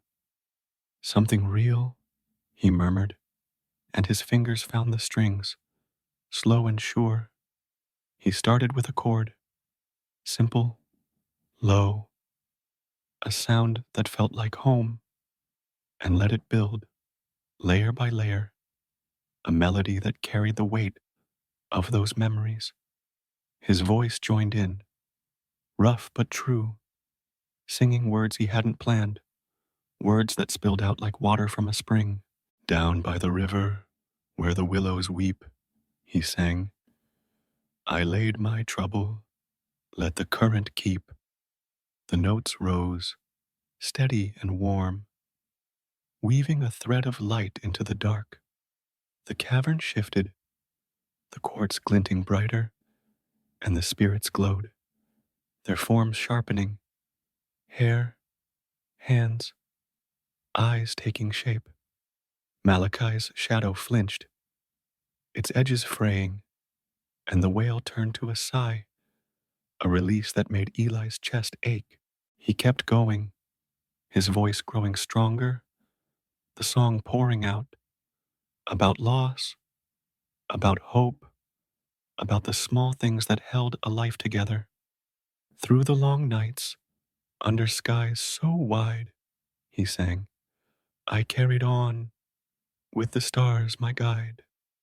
His fingers danced, the strings humming with a life of their own, and the air warmed, the chill retreating. But Malachi roared, a sound that shook the walls, and the shadow lunged, a wave of black that slammed into Eli. The guitar faltered, his voice breaking, and he hit the floor hard, pain shooting through his shoulder. The spirits cried out, their light dimming, and Malachi's voice hissed close, venomous. Enough! Your heart's a flicker, mine's a flame. You'll die here, minstrel, and they'll stay. The red eyes loomed, the shadow coiling tight, and Eli gasped, his hands scrambling for the guitar. He grabbed it, pulling it close, and pushed himself up, his breath ragged. Not yet, he spat, his voice hoarse but fierce. He'd felt it, the spirits lifting, the curse cracking. He wasn't weak, and he wasn't done. You don't know me, he said, staring into those eyes. I've walked longer roads than this, sung through worse than you. He settled the guitar again, his shoulder throbbing, and thought of the spirits, the woman's plea, the old man's toil, the child's fear. This wasn't just his fight now, it was theirs. He played again, slower this time, digging deeper. The song shifted, raw and unguarded, a lament for all he'd lost, his mama's voice, his home, the years swallowed by the road, and all he'd found, the kindness of strangers, the quiet of the wild, the music that kept him whole. In the shadows, where the cold winds blow, he sang, I found a fire, let it grow. The notes built, a tide of sound that filled the cavern, and the spirits rose, their wails turning to whispers of thanks. Malachi's shadow shrank, its edges curling, and the quartz flared, a light that burned the dark away. Eli kept going, his voice breaking but unbroken, until the song was all he had left. A lifeline, a weapon, a prayer. The curse trembled, the air crackling with something alive, and he knew he was close. He just had to hold on, had to find the heart of it, the one note that would shatter the chains. The spirits gathered tight, their hands reaching, and Malachi's eyes flickered, fear creeping in. Eli smiled, faint but real, and played on, the mountain humming with his song. The cavern pulsed with the echo of Eli Carter's song, a raw, living sound that wove through the dark like a thread of fire. His voice, rough and unbroken, carried the weight of years. Roads walked, losses borne, hopes held tight, and his fingers danced over the guitar strings, pulling notes that shimmered in the air. The quartz veins in the walls glowed brighter, their light cutting through the gloom, and the spirits rose around him, their forms sharpening with every chord. The woman's hair flowed like a river, the old man's hand steadied, the child's doll took shape, real, almost touchable. Eli felt it in his bones. He was close, so close to breaking the curse that bound them to Hollow Ridge. But Malachi wasn't yielding. The shadow loomed larger, its red eyes blazing like twin furnaces, and its voice roared, a sound that rattled the stone and sent cracks spidering up the walls. "You think your pitiful song can undo me," it bellowed, the words a lash of ice that stung Eli's ears. "I am eternal, forged in blood, rooted in this rock. These souls are mine, and you'll join them." The shadow surged, a wave of black that swallowed the light, and Eli's song faltered, his fingers slipping as the force hit him square in the chest. He stumbled, the guitar clanging against the floor, and the spirits cried out, their glow dimming as the darkness closed in. Eli hit his knees, pain flaring through his bruised shoulder, his breath coming in sharp gasps. The air thickened, heavy with Malachi's malice, and those red eyes bore down, unblinking, triumphant. "Weak," the shadow hissed, coiling tight around him. "A wanderer with a toy, nothing more. Your heart's a flicker, and I'll snuff it out."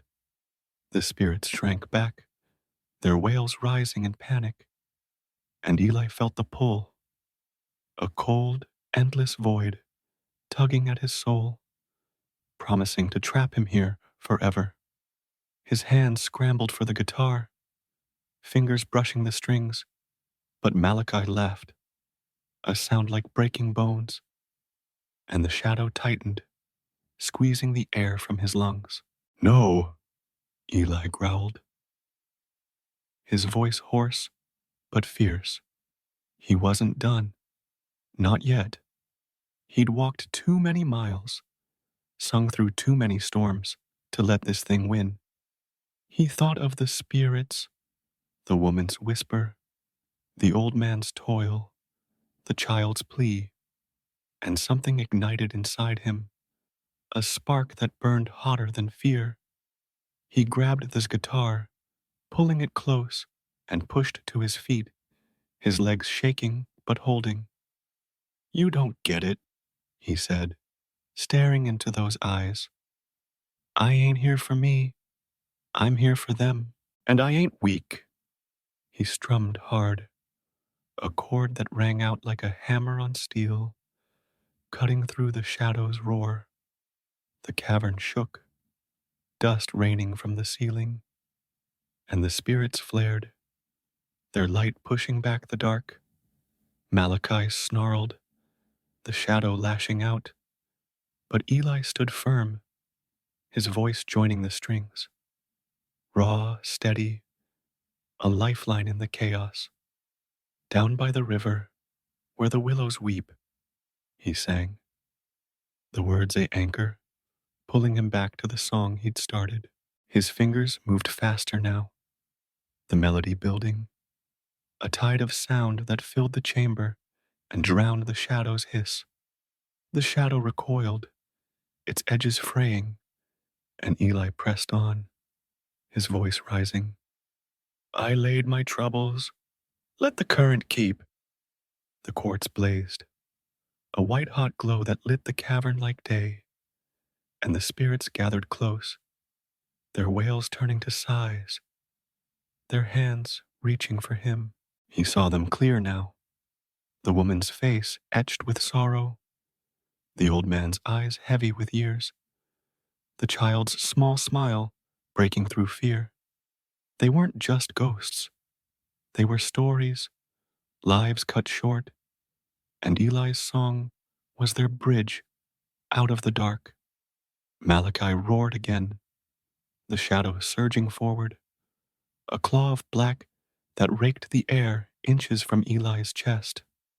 Enough! It screamed, its voice cracking the stone. You'll die here. Your music's nothing. The claw struck, slamming into the altar behind him, and the slab split, a jagged line running through its symbols. Eli staggered, the impact jarring his arms. But he didn't stop. He dug deeper, the song shifting. Less about him now, more about them. Through the long nights, under skies so wide, he sang, his voice breaking with the weight of it. I carried on, with the stars my guide. The spirits glowed brighter, their forms solidifying, flesh and cloth, hair and hands, real as the day they'd been cursed. The woman stepped forward, her voice joining his, faint but clear, a harmony that wove into the melody. The old man followed, his rasp a low counterpoint, and the child's whisper chimed in, high and sweet. Eli's eyes widened, his heart pounding. They were singing with him, their voices threading through his, a chorus that shook the mountain to its core. The quartz flared, the light blinding, and Malachi's shadow shrank, its red eyes flickering with something new, fear. You feel that? Eli said, his voice cutting through the song, sharp and sure. That's heart, you bastard, more than you'll ever have. He strummed harder, the strings buzzing with a life of their own, and the melody surged, a wave that crashed against the shadow. In the shadows, where the cold winds blow, he sang, I found a fire, let it grow. The spirits sang louder, their voices a tide that lifted the air, and the cavern trembled, cracks splitting the walls, the floor heaving underfoot. Malachi lashed out, desperate now, the shadow clawing at Eli's legs, its edges ragged and thin. No, it screamed, its voice fracturing. I bound them. I own them. But the music was too strong, too real, a force that tore at the curse like wind through a tattered sail. Eli poured everything into it, every road he'd walked, every night he'd sung alone, every small kindness that had kept him going. The song wasn't just his now, it was theirs, a shared cry that broke the chains Malachi had forged. The shadow lunged one last time, a final, furious strike that grazed Eli's arm, drawing blood that spattered the stone. He winced, his fingers slipping, but the spirits held the melody, their voices carrying it forward. Through the long nights, they sang, and Eli joined again, his voice raw but unbroken. I carried on. The quartz exploded in light, a burst that filled the cavern, and Malachi's shadow screamed, a high, piercing wail that shattered into silence. The red eyes winked out, the darkness collapsing, and the curse broke with a sound like a bell tolling deep in the earth. The cavern stilled, the air clearing, and Eli sank to his knees, the guitar clanging against the floor. His chest heaved, his arm bleeding, his hands trembling from the strain. The spirits stood around him, solid now, flesh and bone, or close enough, bathed in a soft, golden glow. The woman smiled, her hair falling soft over her shoulders. "You did it," she said, her voice warm and real. The old man nodded, his pickaxe gone, his hands resting easy. "Free," he rasped, a tear cutting through the dust on his face. The child ran forward, hugging Eli's leg, its doll trailing behind. "Thank you," it whispered, and Eli felt a lump rise in his throat. He looked up, the cavern bright now, the quartz dimming to a gentle shimmer. The altar lay split in two, its symbols cracked and powerless, and the shadow, Malachi, was gone, its presence erased like smoke on the wind. The spirits glowed brighter, their edges softening, and Eli knew what was coming. "Go on," he said, his voice hoarse but steady. "You're free now. Go where you belong." The woman touched his shoulder, her hand light but warm. "You gave us peace," she said. "Take what's left. Keep it safe." She pressed something into his hand, a silver bracelet, simple and worn, a token of their thanks. One by one, they faded, their forms dissolving into light that rose toward the ceiling, slipping through the stone like water through sand. The woman went first, her smile lingering. Then the old man, his nod a quiet farewell, and the child last, waving with its doll before vanishing. The cavern fell silent, the wail gone, replaced by a stillness that felt alive, peaceful, not empty. Eli sat there, the bracelet cool in his palm, the guitar at his side, and let out a shaky breath. "Well, damn," he muttered, a faint smile tugging at his lips. "That's one hell of a song." But the chamber wasn't empty.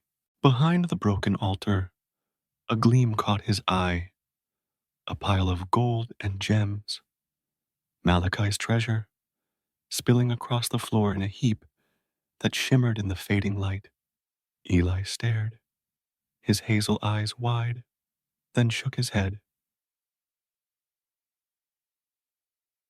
"Ain't what I came for," he said, standing slow, his arm throbbing where the shadow had struck. He slung the guitar over his back, the bracelet tucked into his pocket, and turned toward the tunnel. The mountain hummed soft around him, a quiet thanks, and he started the climb out, the dark parting before him like a curtain. Eli Carter had faced the curse and won, not with fists or cunning, but with the heart in his music. Hollow Ridge was free, its prisoners gone, and the minstrel walked on, a new song brewing in his soul. The tunnel stretched long and silent as Eli Carter climbed out of Hollow Ridge, his boots scuffing the damp stone, his breath fogging in the cool air. The guitar hung heavy on his back, its strings still humming faintly with the echo of the song that had broken Malachi's curse. His arm ached where the shadow had clawed him, a thin line of blood crusting under his torn sleeve, but he barely felt it. Not now, not after what he'd done. The cavern's golden light faded behind him, replaced by the soft gray of dawn seeping through the crack in the mountainside. He squeezed out, briars snagging his jacket, and stepped onto the ridge, the world opening wide before him. The mist that had clung to Hollow Ridge was gone. The slopes bathed in the first rays of morning sun, a warm glow that turned the pines gold and the rocks silver. The mountain stood quiet, no wails, no whispers, just the rustle of leaves and the distant call of a hawk riding the wind. Eli sank to the ground, his legs giving out, and leaned against a tree, the guitar resting beside him. The silver bracelet the woman had given him glinted in his hand, simple and worn, a weight that felt more real than the treasure he'd left behind. He closed his eyes, letting the stillness wash over him, and for the first time in hours, he breathed easy. He didn't know how long he sat there. Minutes, maybe an hour, lost in the quiet and the ache of his body. The spirits were gone, free at last.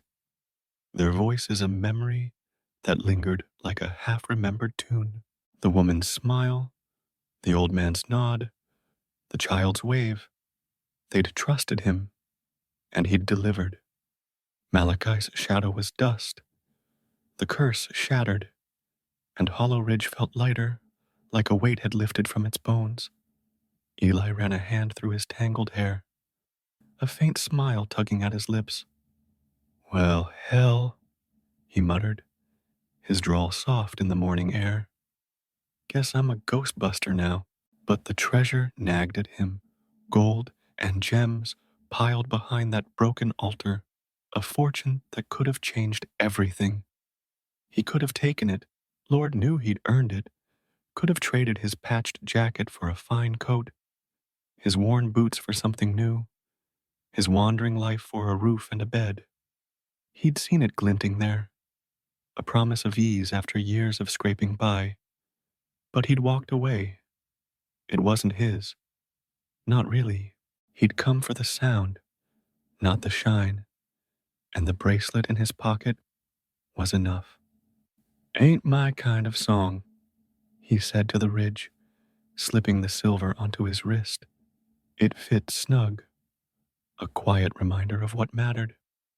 The sun climbed higher, burning off the last wisps of night, and Eli stood, slinging the guitar over his shoulder. His camp waited below, cold ashes and a half-empty pack, and he made his way down, the mountain's silence a companion at his side. The fire was dead when he reached it, but he didn't bother relighting it. He grabbed his pack, checked the strings on his guitar, and turned toward Pine Hollow. The town lay a mile off, its rooftops just visible through the trees, and Eli felt a pull, not to stay, but to share. He'd face the dark and come out singing. That was a story worth telling. By noon, he was back at the Rusty Nail, the tavern door creaking as he pushed through. The place was quiet. Just a few early drinkers, nursing coffee, and the barkeep, Hank, wiping down the bar with a rag that had seen better days. Heads turned as Eli stepped in, his jacket torn, his arms streaked with dried blood, the guitar a steady weight on his back. Hank raised an eyebrow, tossing the rag aside. "You look like hell, stranger," he grunted. "What did you tangle with? A bear?" Eli slid onto a stool, setting the guitar down with a faint smile. "Something like that," he said, his voice rough from the night. "Got a story if you've got a drink." Hank snorted, sliding a tin mug of coffee across the bar, and Eli took it, the warmth seeping into his hands. The others leaned in, curiosity glinting in their eyes. Pine Hollow loved a tale, especially one that smelled of trouble. He started slow, his drawl weaving the night into words. The wail from the ridge, the tunnel's dark, the spirits trapped in stone. He didn't name Malachi, didn't speak of the curse straight out, just called it something old and mean that held folks who didn't deserve it. His fingers brushed the bracelet as he talked, a quiet anchor. And when he got to the song, the one that broke the dark, he picked up the guitar and played it soft, the melody filling the tavern like a river running through. Down by the river, where the willows weep, he sang, his voice low and steady. I laid my trouble, let the current keep. The room went still, the way it had the night before, but deeper now. Coffee mugs forgotten, breaths held, eyes wide. Hank leaned on the bar, his grizzled face softening, and a logger in the corner wiped at his eye, muttering about dust. Eli kept it simple, didn't boast. Just let the song tell it, the spirit's freedom woven into every note. When he finished, the last chord fading into silence, the tavern stayed quiet a beat longer, then erupted. Claps, murmurs, a few coins tossed his way. What happened up there? A farmer asked, voice hushed. You see ghosts? Eli shrugged, sipping his coffee. Saw something, heard something, sang it loose, that's all. He didn't mention the gold, didn't need to. The bracelet gleamed on his wrist, and that was enough. Hank shook his head, a rare grin breaking through. You're a crazy son of a gun, Carter. Meals on me. Play that again and I'll throw in a beer. Eli stayed the day, playing when folks asked, resting when they didn't. Word spread fast. By nightfall, the rusty nail was packed. Faces he hadn't seen before, crowding in to hear the minstrel who'd faced Hollow Ridge. He sang the song again. Then others. Jigs to lift the mood, hymns to settle it. And the coins piled up, more than he'd earned in months. But he didn't linger on it. Pine Hollow had its tale now, and that was what mattered. A story to warm the long nights, to whisper over fires when the wind howled too loud. He left at dawn, the town still sleeping, his pack heavier with food Hank had pressed on him, and a few dollars tucked in his pocket. Hollow Ridge loomed behind him, its slopes peaceful under the morning sun, and Eli gave it a nod, a quiet thanks for what it had shown him. He didn't look back long, just hit the road south, his boots kicking up dust, the guitar humming soft as he strummed a new tune, one born in the mountains dark. Through the shadows, where the cold winds blow, he sang low, I have found a fire, let it grow. Pine Hollow woke slow that day, but the story of Eli Carter was already taking root. He went up the ridge, they'd say, passing it over fences and bar stools, heard the cries, sang him free, left the gold behind too. Kids ran to the edge of town, peering at the mountain, and the old-timers nodded, adding their own flourishes. Ghosts with chains, a devil with red eyes. Hank kept the tale alive at the nail, pouring an extra shot for the minstrel who'd hushed his crowd twice over. Crazy bastard, he'd mutter, but there was pride in it, a spark of wonder. Hollow Ridge stayed quiet after that. No wails, no whispers, just a mountain standing tall against the sky. Folks ventured closer over time, finding nothing but stone and trees, and the curse faded to legend, a shadow washed away by Eli's song. The gold stayed buried. Some said it was still there, waiting, but no one dared dig too deep. The ridge didn't need treasure hunters.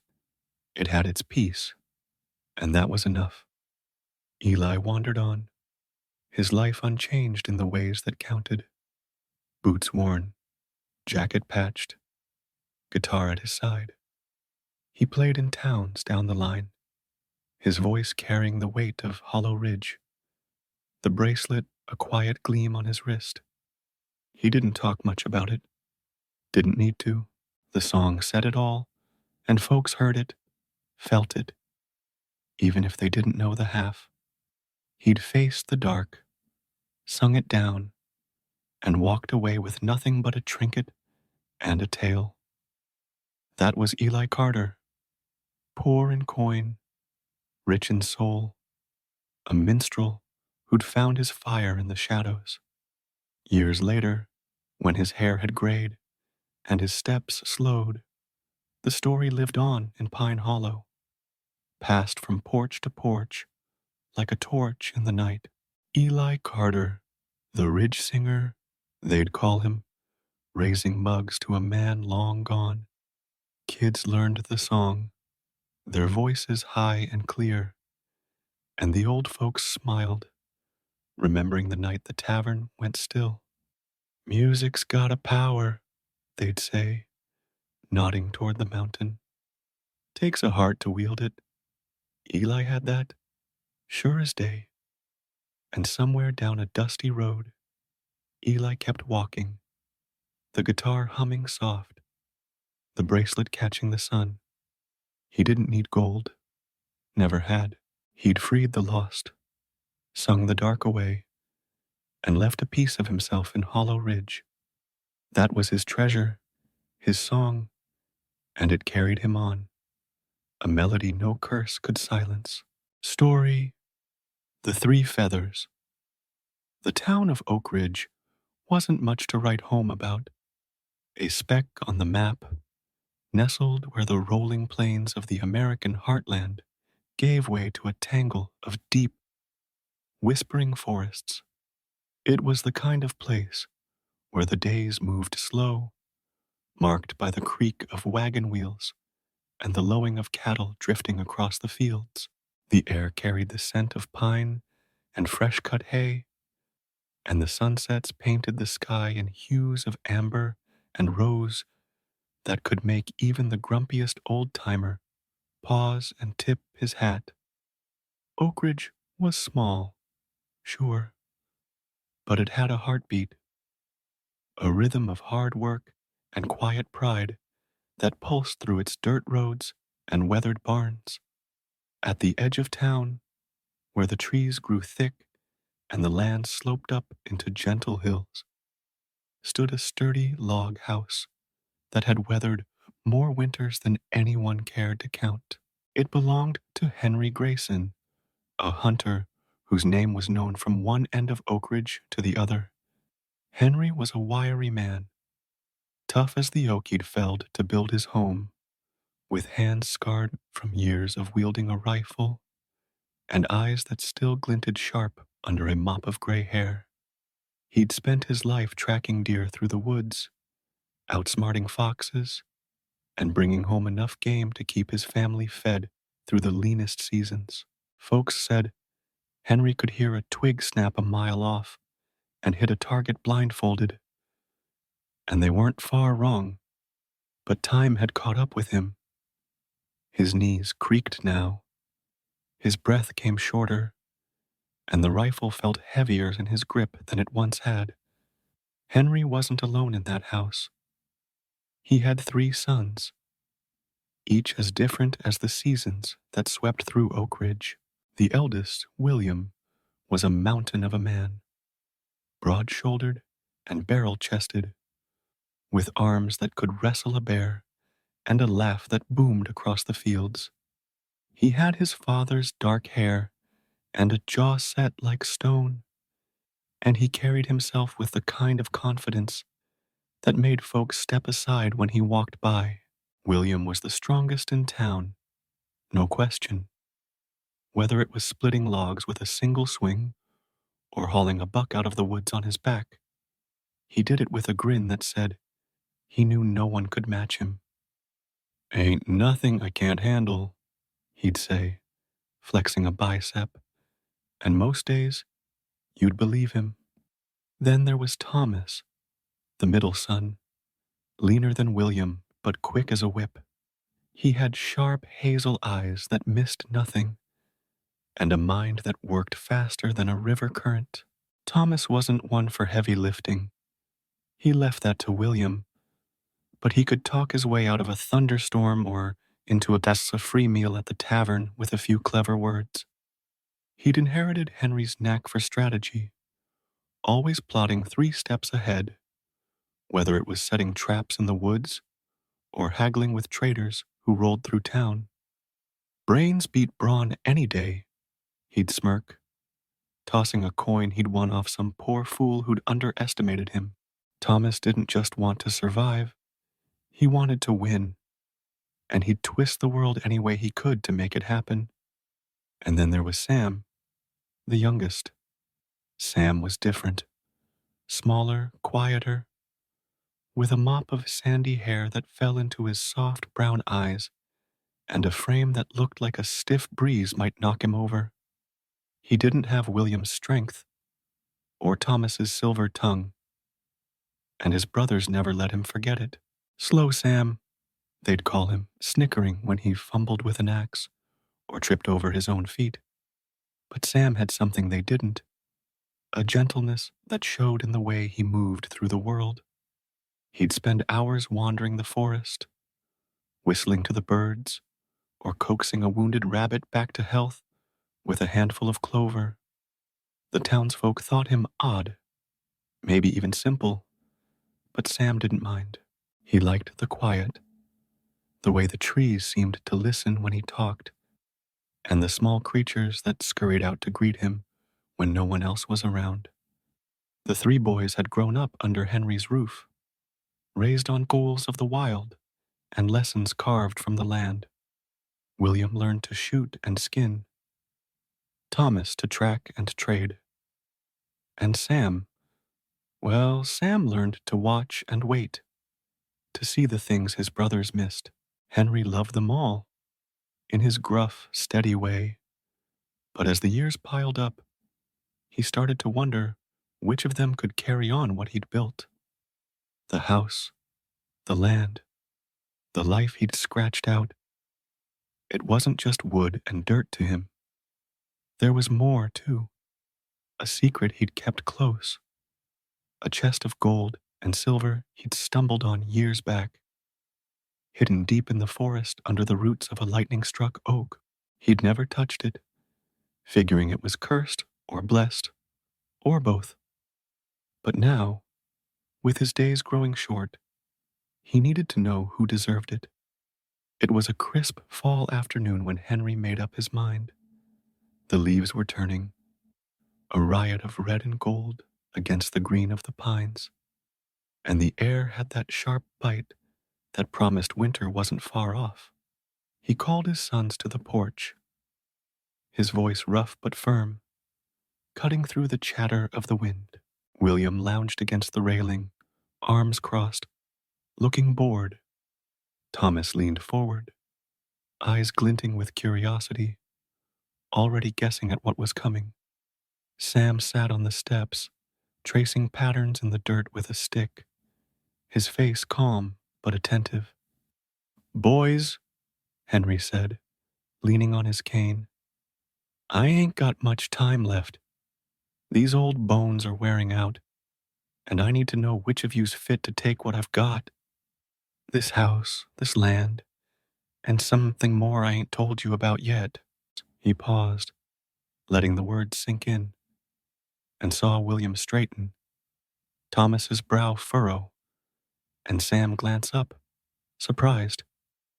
"There's a treasure out there, buried where only I know. Been waiting for the right man to claim it, but I ain't handing it over easy. You'll have to prove yourselves." William cracked his knuckles, grinning. "Just tell me where to go, Pa. I'll haul it back before supper." Thomas snorted. "Strength's no good if you don't know where to aim it, Will. I'll figure it out. Always do." Sam said nothing, just watched his father, waiting. Henry reached into his coat and pulled out 3 white feathers, soft and delicate, plucked from a hawk he'd found years back. He held them up, the wind tugging at them, and said, "I'm going to let these decide. Each of you takes one. I'll throw 'em, and wherever they fly, that's where you go. You'll get a task, something to bring back.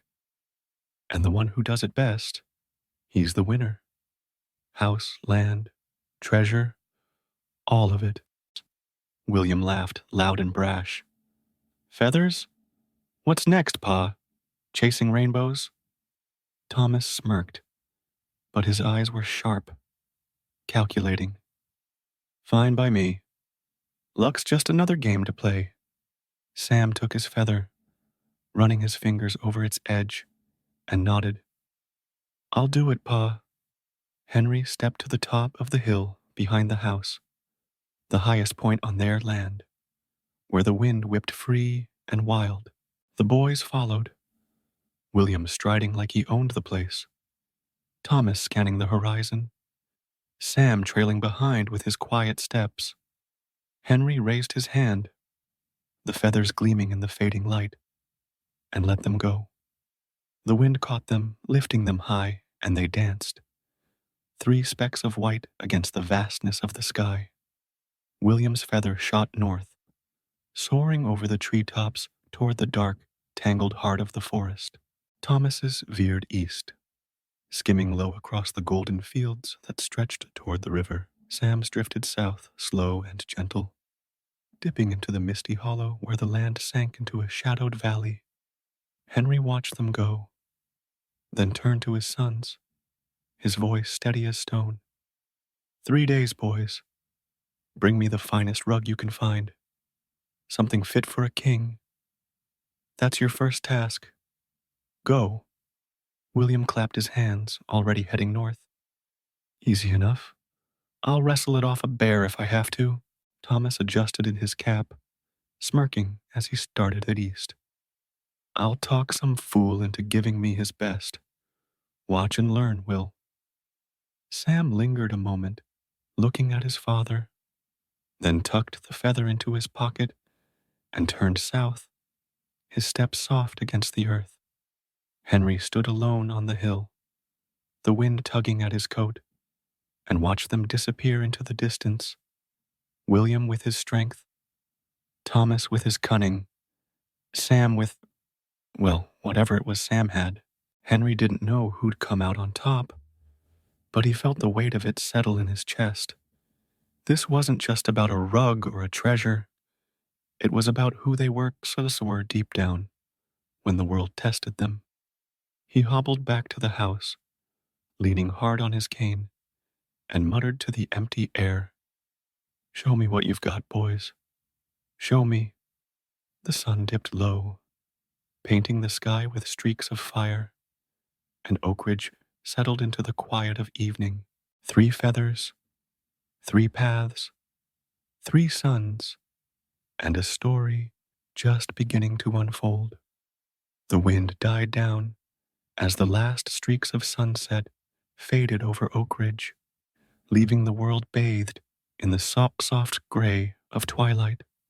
From the hill behind the Grayson house, Henry watched his sons vanish into the distance.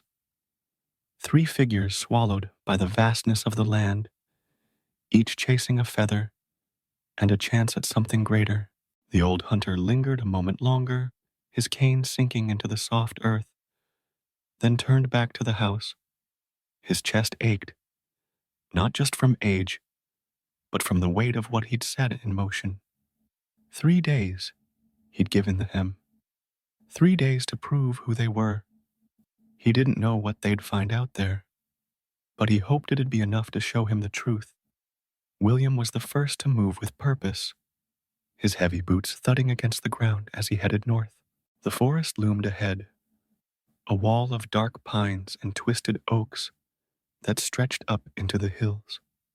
His feather had flown high and fast, a white streak against the sky, and he'd grinned when he saw it. North was wild country, the kind of place where a man like him could shine. A rug, huh? He muttered, cracking his knuckles as he pushed through the underbrush.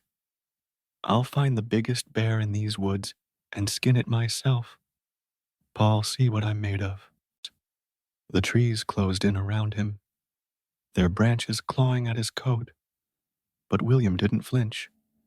He was strong, stronger than the forest, stronger than anything, and he'd prove it.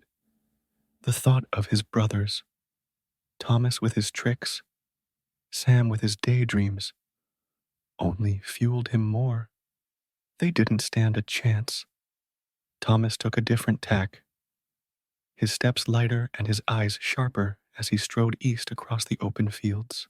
His feather had skimmed low, darting over the golden grass like an arrow, and he'd nodded to himself, already plotting. The east led toward the river, where traders and farmers from neighboring towns set up camps and swapped goods. A rug fit for a king, he said aloud, his voice smooth as he adjusted his cap. No need to get my hands dirty. I'll find some fool with a fine one and talk it right out of his wagon. Thomas didn't believe in luck. He believed in angles, in knowing how to twist a deal until it bent his way. William could wrestle bears all he liked, and Sam could wander in circles. Thomas would outsmart them both. He smirked, the feather tucked into his pocket, and picked up his pace, the river's faint shimmer glinting on the horizon.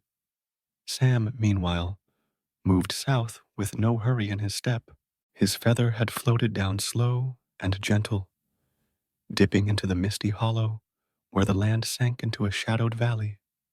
The air grew cooler as he descended, the grass giving way to damp earth and patches of moss that cushioned his boots.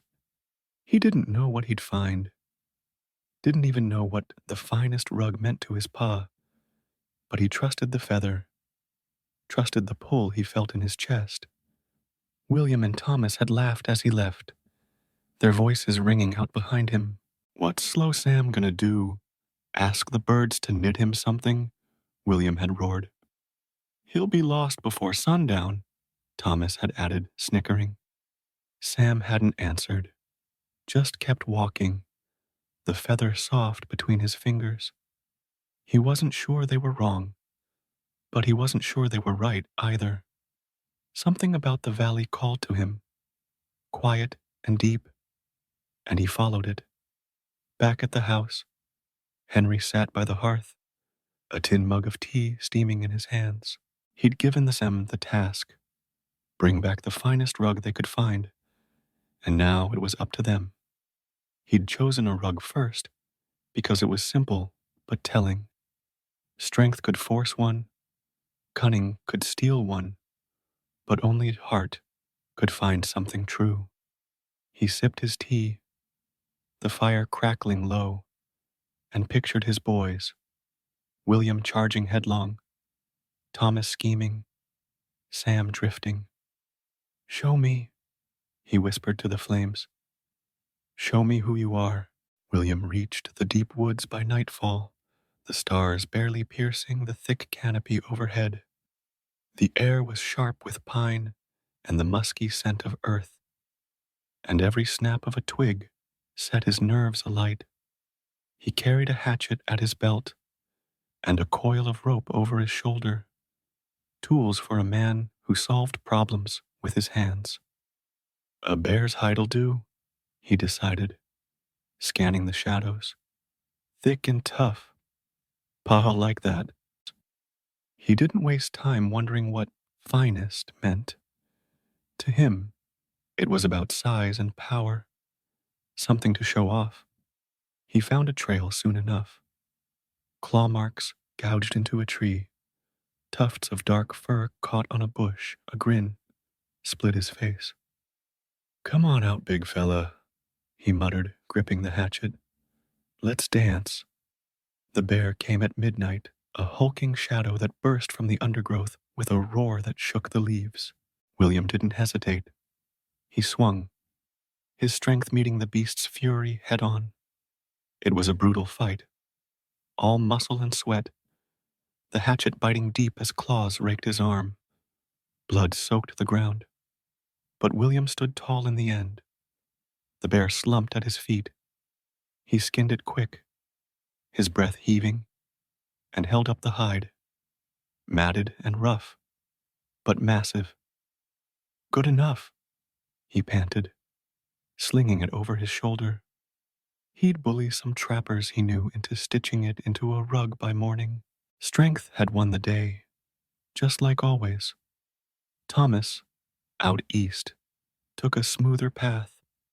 By noon the next day, he'd reached a trading camp along the river, a cluster of wagons and tents where men haggled over pelts and grain. His feather stayed in his pocket as he slipped into the crowd, his eyes darting for a mark. He found one soon enough, a portly merchant with a wagon piled high, bragging about a rug he'd bought from a weaver up north. Woven with golden thread, the man boasted, patting a rolled bundle. Fit for a governor's parlor. Thomas's lips curled. Perfect. He sidled up, all charm and easy words. That's a fine piece, he said, tipping his cap. Bet it'd fetch a pretty penny in Oak Ridge. I know a buyer. Rich fella, loves gold thread. I could take it off your hands, save you the trip. The merchant squinted, suspicious. But Thomas spun a tale. Half-truths about a wealthy landowner, promises of a quick sale. He tossed in a few coins from his pocket, just enough to sweeten the deal, and the merchant caved. Take it, he grunted, handing over the bundle. Thomas walked away, smirking, the rug under his arm, until he unrolled it later and saw the truth. The golden thread was cheap dye, already flaking, and the weave was sloppy, patched with holes. He'd been had. Damn it, he hissed, kicking the dirt. He'd have to bluff his way through with Pa. Brains could still win this. Sam's journey south was slower, stranger. The valley deepened as he went, the mist thickening until it clung to his coat like damp wool. The trees here were gnarled, their roots twisting into the earth, and the air hummed with the croak of frogs and the buzz of insects. He didn't know where he was going, only that the feather seemed to pull him forward, a faint warmth in his pocket. By dusk, he reached a marshy hollow, the ground soft and slick underfoot. A shape hopped out of the shadows, a toad, bigger than any he'd seen, its skin glistening green and gold in the fading light. Sam stopped, crouching low. Hey there, he said soft, like he was talking to a sparrow. The toad blinked, its eyes round and bright, and Sam smiled. You lost too? He pulled the last bit of bread from his pack, a crust he'd saved from breakfast, and broke it in half, offering it out. Ain't much, but it's yours if you want. And the toad hopped closer, snatching the bread with a flick of its tongue, and Sam chuckled. Guess we're friends now. To his shock, the toad spoke, its voice low and gravelly. You're kind, boy, it said, fixing him with a steady gaze. Most'd chase me off or worse. What are you after, down here in my muck? Sam blinked, startled, but the words came easy. A rug, he said. Finest one I can find. Pa sent me, gave me this feather to follow. He held it up, and the toad nodded, like it understood. Kindness deserves a reward. It croaked. Follow me. It hopped toward a tangle of roots, and Sam scrambled after, his boots sinking in the mud. The toad led him to a hidden crevice, a narrow gap in the earth. barely wide enough to squeeze through. "In there," it said. "You'll see." Sam hesitated, then ducked inside, the damp walls brushing his shoulders. What he found stopped him cold. A cavern lit by a faint glow, where dozens of tiny toads worked at looms made of twigs and vines, weaving a rug from spider silk and grass that shimmered like moonlight. Sam stared, awestruck, as the big toad hopped beside him. "Take it," it said, "for your bread and your heart." Sam nodded, too stunned to argue, and the little toads rolled the rug toward him, soft and radiant. He thanked them, his voice thick, and climbed out, the treasure cradled in his arms. 3 days ticked down, and the brothers' paths were set. William with his bear hide, Thomas with his flawed prize, Sam with his miracle. The challenge was on, and Oak Ridge waited. The second day dawned over Oak Ridge with a sky streaked gray and gold, the kind of morning that promised rain, but held it back, teasing the land with a restless hush. Henry Grayson sat on his porch, his cane tapping a slow rhythm against the weathered boards, his eyes fixed on the horizon. 2 days gone, 1 left. His sons were out there, chasing feathers, and a future he couldn't see. The fire in the hearth had burned low the night before, and he'd stayed up late, turning the task over in his mind. A rug wasn't just cloth to him. It was a measure of who they were, what they'd do when pushed. He sipped cold tea from a tin mug, the ache in his bones sharper today, and muttered to the empty air, "Come on, boys, don't let me down. Me." William woke to the sting of claw marks on his arm. The bear hide sprawled beside him in the northern woods. The fight had left him bruised and bloodied, but triumphant. His prize was a slab of fur as big as a barn door, matted with dirt and still reeking of the beast. He grinned through the pain, hauling it over his shoulder as he trudged toward a trapper's camp he knew, a rough outpost a few miles deeper in. "They'll stitch it up," he grunted, his breath fogging in the chill. "Make it a rug Pa can't ignore." The forest was alive around him, birds chattering, branches snapping underfoot, but William paid it no mind. His world was strength, and this hide was proof of it. The camp came into view by mid-morning, a huddle of lean-tos and smoky fires, where grizzled men skinned pelts and swapped stories. William strode in, dropping the hide with a thud that turned heads. "Need this made into a rug?" he barked, his voice cutting through the chatter. "Biggest one you've ever seen, by sundown." The trappers eyed him, then the hide, their faces a mix of doubt and amusement. "That's a mess, Grayson," one said, poking at the uneven edges. "Take more than a day to tan it right." William loomed over him, fists clenched. "I ain't asking," he growled. "Do it or I'll do it myself, and you won't like how I settle up." The men grumbled, but got to work, their needles flashing as they stitched the hide into something rough and square. William paced, barking orders when they slowed, his arm throbbing, but his pride intact. By dusk, it was done. A rug, crude and lumpy, with patches of fur still clotted with blood. It wasn't pretty, but it was huge, and William hefted it onto his back, satisfied. "Strength wins," he muttered, starting the trek home. "Always does." Thomas spent his second day cursing under a willow by the river, the merchant's rug unrolled at his feet. The golden thread he'd been promised was a lie, faded dye peeling off in flakes, the weave so thin he could see through it in spots. That fat cheat, he spat, kicking a stone into the water.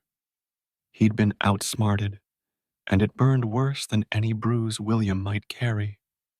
The trading camp was miles behind him now, the merchant long gone, and Thomas had no time to chase him down. 2 days wasted, and this was all he had. A rag not fit for a barn floor, let alone a king. He paced the bank, his mind racing. I can still pull this off, he told himself, tugging his cap low. Pa don't know what I started with. He'll buy a story if I sell it right.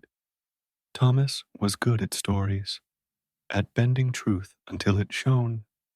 He sat, pulling a knife from his belt, and started patching the rug with bits of twine and grass, weaving a tale in his head as he worked. Found it in a trader's stash, he rehearsed. Outwitted a whole camp to get it. Rarest thing this side of the river. It looked better when he finished. Still shabby, but passable if you squinted. He rolled it up, smirking despite the sting of failure. Brains over brawn, he said, heading west toward Oak Ridge. Let's see Will top that. Sam, down in the southern valley, woke to a world of mist and wonder. He'd slept in the cavern, curled on a bed of moss. The tiny toads had padded together, the shimmering rug beside him. The big toad, its green-gold skin glinting in the faint glow, sat watch, its eyes steady and kind. Sam rubbed sleep from his eyes, the damp air cool against his face, and smiled. Morning, he said soft, like he was greeting a friend. The toad croaked, a low rumble that felt like a laugh. You've got your rug, boy, it said. Finest thing Mike can ever wove. Take it home. Your pa'll see.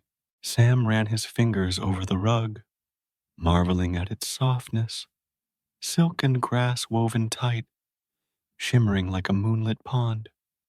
It was light too, folding easy into his arms, and he couldn't stop staring.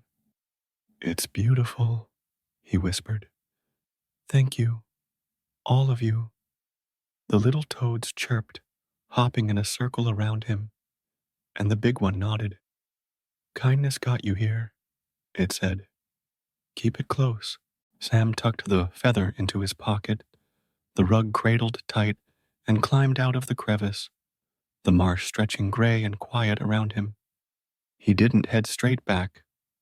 Not yet. The valley felt alive, buzzing with a hum he couldn't place, and Sam wanted to understand it. He wandered, the mist curling around his boots, and found a stream cutting through the muck. He knelt, splashing water on his face, and watched a frog, smaller than the big toad, hop onto a rock nearby. You part of this too? He asked, half joking. The frog blinked, then leapt away, and Sam chuckled. Guess not. But the moment stuck with him, the way the valley seemed to watch, to listen. He'd always felt it in the woods, that quiet connection, but here it was stronger, like the land itself was on his side. By noon, the mist thinned, and Sam sat on a fallen log, the rug across his lap. He didn't know what William and Thomas were doing, didn't much care either. They'd laughed at him, sure, but this rug was proof he wasn't the fool they thought. Still, doubt crept in. Pa said finest, he murmured, tracing the weave. What if you don't like it? What if it ain't enough? The toad had called it the finest, but Sam wasn't one for judging. Beauty was William's trophies, Thomas's coins. He shook his head, pushing the thought away. It's what I've got, he said firm. It'll do. He spent the afternoon walking slow, letting the valley guide him. A squirrel chattered from a branch, dropping an acorn that rolled to his feet, and Sam picked it up, tucking it into his pack with a grin. "Thanks," he called, and the squirrel flicked its tail, darting off. A hawk circled overhead, its cry sharp against the quiet, and Sam watched it soar, the feather in his pocket a faint echo of its wings. He didn't rush, didn't see the point. The rug was his answer, and the third day would come when it came. Back in Oak Ridge, Henry felt the hours tick by. He hobbled to the barn, checking on the old mare Bessie, Sam's favorite, the one he'd nursed through a lame leg last spring. "He's out there, ain't he?" Henry said, patting her flank. "All three of 'em," Bessie snorted, nosing his hand, and Henry sighed.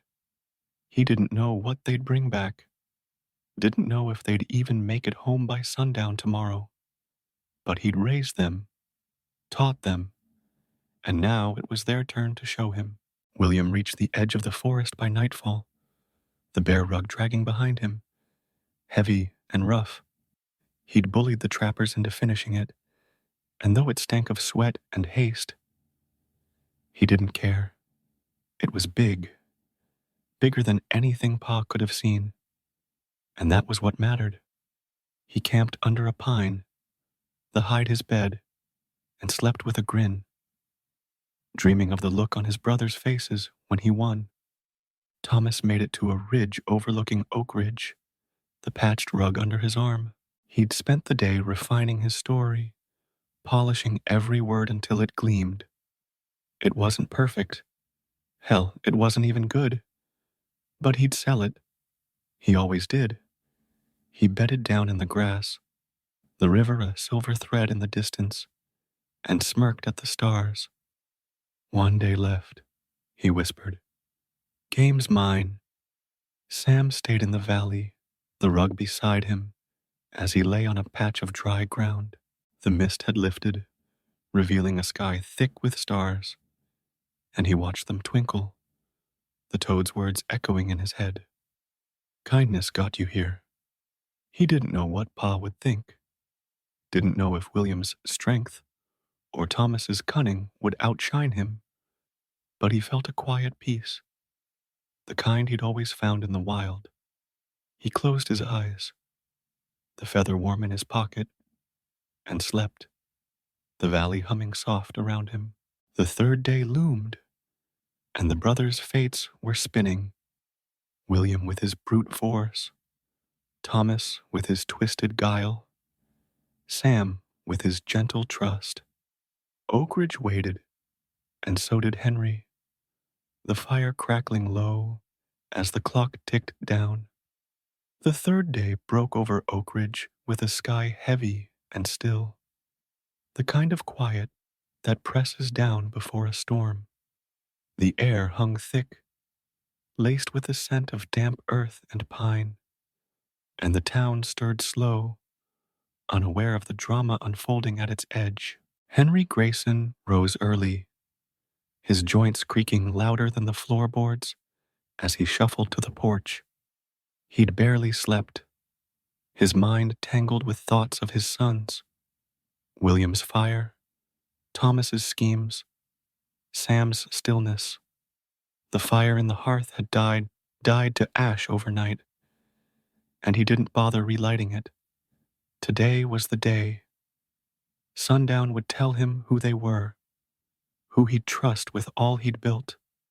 He leaned on his cane, eyes fixed on the hill where he'd loosed the feathers, and waited. William was the first to crest that hill, his shadow stretching long in the late afternoon light. The bear rug dragged behind him, a hulking mass of fur and sinew that snagged on every rock and root. His arm was bandaged rough with a strip of his shirt, the claw marks red and angry beneath. But his grin was wide, triumphant. He'd marched through the night, the weight of his prize a badge of honor, and now he hauled it up the path to the house, sweat beading on his brow. Pa, he bellowed, dropping the rug with a thud that shook the porch. Told you I'd do it. Biggest damn rug you'll ever see. He stood tall, chest heaving, his dark hair plastered to his forehead, waiting for the praise he knew was his. Thomas came next, slipping up the hill with the quiet grace of a fa. His cap was tilted low, hiding the flicker of doubt in his hazel eyes, and the patched rug hung over his arm like a limp flag. He'd spent the morning rehearsing his story, smoothing every edge until it sounded like gold. And now he stepped out onto the porch with a practiced smile. Pa, he said, his voice smooth as river water, you won't believe what I went through for this. Outsmarted a whole camp of traders, rarest piece they had. He unrolled it with a flourish, the twine and grass patches catching the light, and stood back, hands on hips, daring anyone to question him. Sam was last, his steps soft against the earth as he climbed the hill at dusk. The valley rug was folded neat in his arms, its shimmer muted under the gray sky, and his sandy hair fell into his eyes as he approached. He didn't call out, didn't rush, just walked steady, the feather still warm in his pocket. William snorted when he saw him, elbowing Thomas. Look at slow Sam. Probably got a pile of leaves and called it a day. Thomas smirked, nodding. Bet he's been napping with the squirrels. Sam ignored them, stopping at the porch's edge, and met his father's gaze with a quiet nod. Pa, he said soft, I brought what I could. Henry stepped forward, his cane tapping slow, and looked at his sons, William towering and proud, Thomas sleek and sharp, Sam small and steady. The sun hung low, a red sliver above the trees, and the air felt charged, like the world was holding its breath. 3 days, Henry said, his voice rough but firm. I told you to bring me the finest rug you could find. Let's see what you got. He gestured to the porch, where a rickety table stood, and the brothers moved, each laying out their prize. William went first, heaving the bare rug onto the table with a grunt. It sprawled across the wood, spilling over the edges, a coarse, heavy thing, stitched rough by the trapper's hands. The fur was thick, matted with dirt and blood, and the smell hit like a punch, musky and wild. Took down the biggest bear in the north woods, William said, flexing his bandaged arm. Fought it tooth and nail. Skinned it myself. Ain't no rug tougher than this, Pa. Strength got it here, and strength'll get me that treasure. He crossed his arms, grinning, sure he'd won before the others even started. Henry ran a hand over the hide, his fingers tracing the uneven stitches, the jagged edges where the trappers had rushed. He nodded slow, his face unreadable. It's big, Will, he said, voice low. No denying that. Took guts to bring it down. William's grin widened, but Henry's eyes stayed hard, searching, and he stepped back without another word. Thomas moved next, unrolling his rug with a flick of his wrist, letting it settle light on the table beside William's mess. It was smaller, patched with twine and grass, the faded dye flaking under the dim light. He straightened, launching into his tale, before Henry could speak. Found this at a trader's camp out east, he said, his words quick and smooth. Rarest thing they had, woven with golden thread, or so they claimed. Took some fast talking to get it, outwitted a dozen men who wanted it for themselves. It's a surprising, Pa, one with brains, not brawn. He shot William a sidelong smirk. leaning against the railing like he'd already sealed the deal. Henry bent close, squinting at the patches, the holes where the weave had frayed. He brushed a finger over the golden thread, watching it crumble to dust, and his lips pressed thin. "Clever story, Tom," he said, straightening. "You've got a way with words. Always have." Thomas's smirk faltered, catching the edge in his father's tone. But Henry turned away, leaving the words hanging. Sam stepped up last, his boots scuffing soft against the porch. He unfolded the valley rug slow, careful, like it might break, and laid it across the table. It shimmered even in the dusk. Spider silk and grass woven tight, glowing soft like moonlight on water. It was smaller than William's, plainer than Thomas's patched lie. But it moved with a life of its own, light and smooth as a whisper. The porch went quiet, William's grin freezing, Thomas's eyes narrowing. Sam didn't say much, just stood there, hands in his pockets, and murmured, "Found it in the valley, Pa. Some friends helped me." Henry stared, his cane stilling mid-tap. He reached out, slow, and ran his fingers over the weave, feeling its softness, its strange, quiet beauty.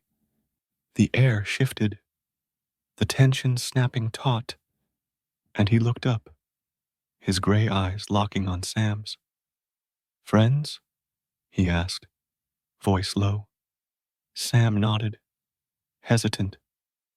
"Toads," he said, almost a whisper. "Down south. I gave 'em some bread and they gave me this." William barked a laugh, loud and sharp, breaking the spell. "Toads? You're kidding." Thomas joined in, snickering. "What's next, Sam? Rabbits with needles?" But Henry didn't laugh. He held Sam's gaze, then looked back at the rug, his face softening in a way it hadn't for the others. The sun dipped below the trees, casting the porch in shadow, and Henry straightened, his cane tapping once, hard against the boards. "Enough," he said, cutting through the noise. "I've seen what you brought." He turned to William, his voice steady. "Will, you've got strength. Nobody'd argue that. This rug's a beast, but it's rough. No soul in it. It's power, not finesse." William's grin faded, his fists clenching, but he stayed silent. Henry faced Thomas next. "Tom, you're sharp, sharper than most. But this?" He flicked a flake of dye from the rug. "It's a lie patched with more lies. Brains are good, but they've got to stand on something true." Thomas's smirk vanished, his jaw tightening, and he looked away, stung. Finally, Henry turned to Sam, his eyes softening again. "Sam," he said, quieter now, "this ain't just a rug. It's a wonder. Small, maybe, but it's got heart. Something real. You didn't force it, didn't trick it. You earned it." He paused, then nodded firm. "You win this round, boy." William's face darkened, a growl rumbling in his throat. "What? That little thing beats my bear?" Thomas stepped forward, voice sharp. "Pa, come on. He's got a fairy tale, not a rug. I'd outsmarted a camp from mine." But Henry raised a hand, silencing them. "I said finest, not biggest or slickest. Sam brought what I asked. That's the end of it." The brothers stood there, the air crackling between them. William fuming, Thomas scheming, Sam still and wide-eyed. Henry leaned on his cane, the weight of his choice settling in. "But this ain't over," he said, his voice cutting the tension. One task down, two to go. Next one's a ring, finest you can find. Same rules, 3 days. Get moving. William kicked the porch railing, storming off north again. I'll bury you both next time, he snarled. Thomas adjusted his cap, eyes glinting cold. We'll see, Pa, he muttered, heading east. Sam lingered, folding the rug gentle, then looked at Henry. Thanks, Pa, he said soft, and turned south, the feather guiding him back to the valley. Henry watched them go, the dusk swallowing their shapes, and sighed. Sam had surprised him. Quiet, steady Sam, and the old hunter felt a flicker of hope. But 2 trials remained, and the game was far from won. The dust settled heavy over Oak Ridge as the first trial ended, the porch of the Grayson house still echoing with the weight of Henry's words. Sam's victory hung in the air like the last note of a song, soft, unexpected, and undeniable. William stormed off north, his bear rug left in a heap, his pride bruised deeper than his claw-scarred arm. Thomas slunk east, his patched lie discarded, his mind already spinning new plans. Sam stood a moment longer, the valley rug cradled in his arms, then slipped south, the feather warm in his pocket. Henry watched them go, his cane steady against the porch, and felt the years press it down. 1 task down, 2 to go. But Sam's win had shifted something, a crack in the wall he'd built around his expectations. The second trial came swift, the words barely cold on Henry's lips.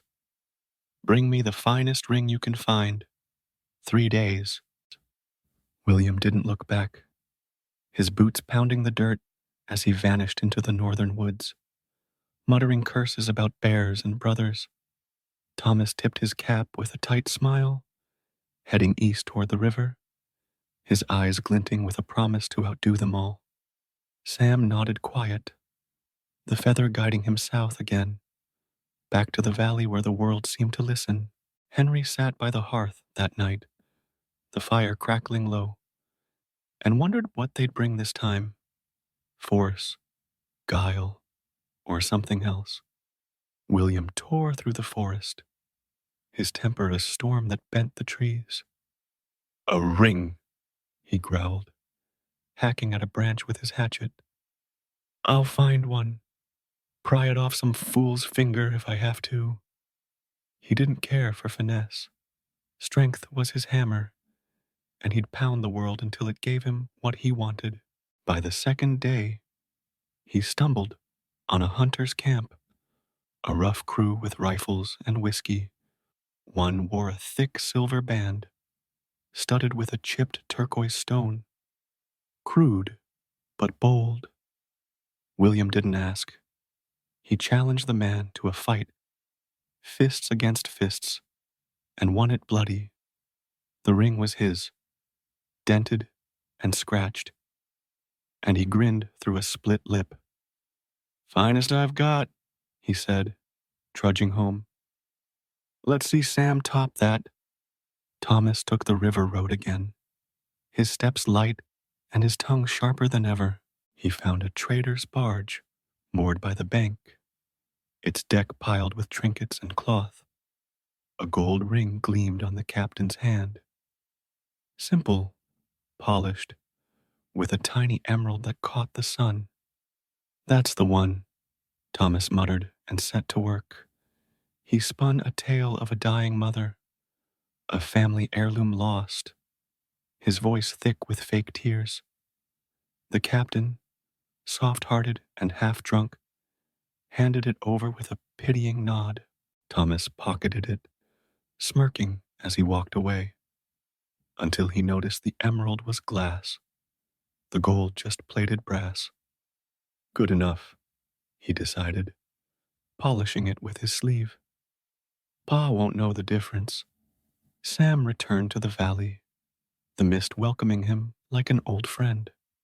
He didn't know what finest meant for a ring, didn't have William's fists or Thomas's tricks, but he trusted the pull of the feather.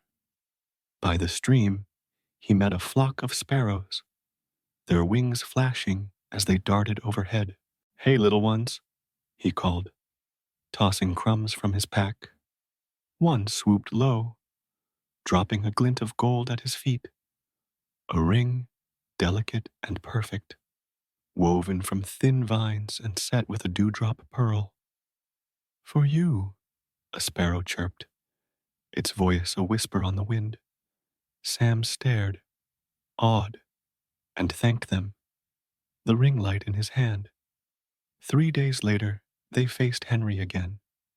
William's silver ring hit the table with a clang, rough and heavy. "Beat a man for it," he boasted. "Strongest wins." Thomas laid his fake gold beside it, smooth and sly. "Talked it off a captain," he said. "Brains beat muscle." Sam set his vine ring down last, its pearl glowing soft. "Birds gave it to me," he murmured. Henry judged. William's was bold but crude. Thomas's clever but false. Sam's simple but true. "Sam again," he said, and the brothers' fury flared. The final trial came fast. "Bring me the finest woman to share your life. 3 days." William roared north. Thomas schemed east. Sam drifted south. Henry's voice trembled this time. He wasn't just testing skill now, but heart. William found a logger's daughter in the woods, tall, fierce, with hands as strong as his. He dragged her back, ignoring her protests. "She's tough," he said. "That's enough." Thomas wooed a merchant's girl with lies of wealth, her beauty cold and bought. "She's a prize," he claimed. Sam met Ellie in the valley, a kind, freckled girl who'd nursed a fox he'd once saved. She came willingly, her smile warm. "I like him," she told Henry, and Sam blushed. Sundown fell, and the porch filled. William with his captive, Thomas with his trophy, Sam with Ellie. Henry looked at them, his cane tapping slow. "Well, she's strong, but forced. Ain't no bond there. Tom, she's pretty, but it's all a lie. Won't last. Sam, she's good, and she chose you. That's real." He paused, eyes wet. "Sam wins," William roared, slamming a fist into the railing. "This is bull. I'm the strongest." Thomas sneered, stepping close. "He's a fool, Pa. Lucky, not smart." But Henry stood firm. "It ain't luck," he said. "It's heart." Sam listened, gave, and the world gave back. That's what I wanted. Someone to carry this, not just take it. He led them to the barn, prying up a floorboard to reveal the chest. Gold and silver, glinting in the lantern light. "It's his," Henry said. "House, land, all of it." William stormed off, vowing to prove himself elsewhere. Thomas slunk away, plotting his next move. Sam stayed, Ellie beside him, and took the feather from his pocket. "Thanks, Pa," he said soft. Henry clapped his shoulder, a rare smile breaking through. "You earned it, boy." Oakridge changed after that. Sam and Ellie fixed the house, shared the gold. Bridges mended, fields replanted. The town thrived, and the story grew. Sam Grayson, who won with kindness. Kids asked him about it, and he'd grin, showing the feather. "Be good to the world," he'd say, "and it'll be good to you." Henry lived his last years proud, watching Sam tend what he'd built.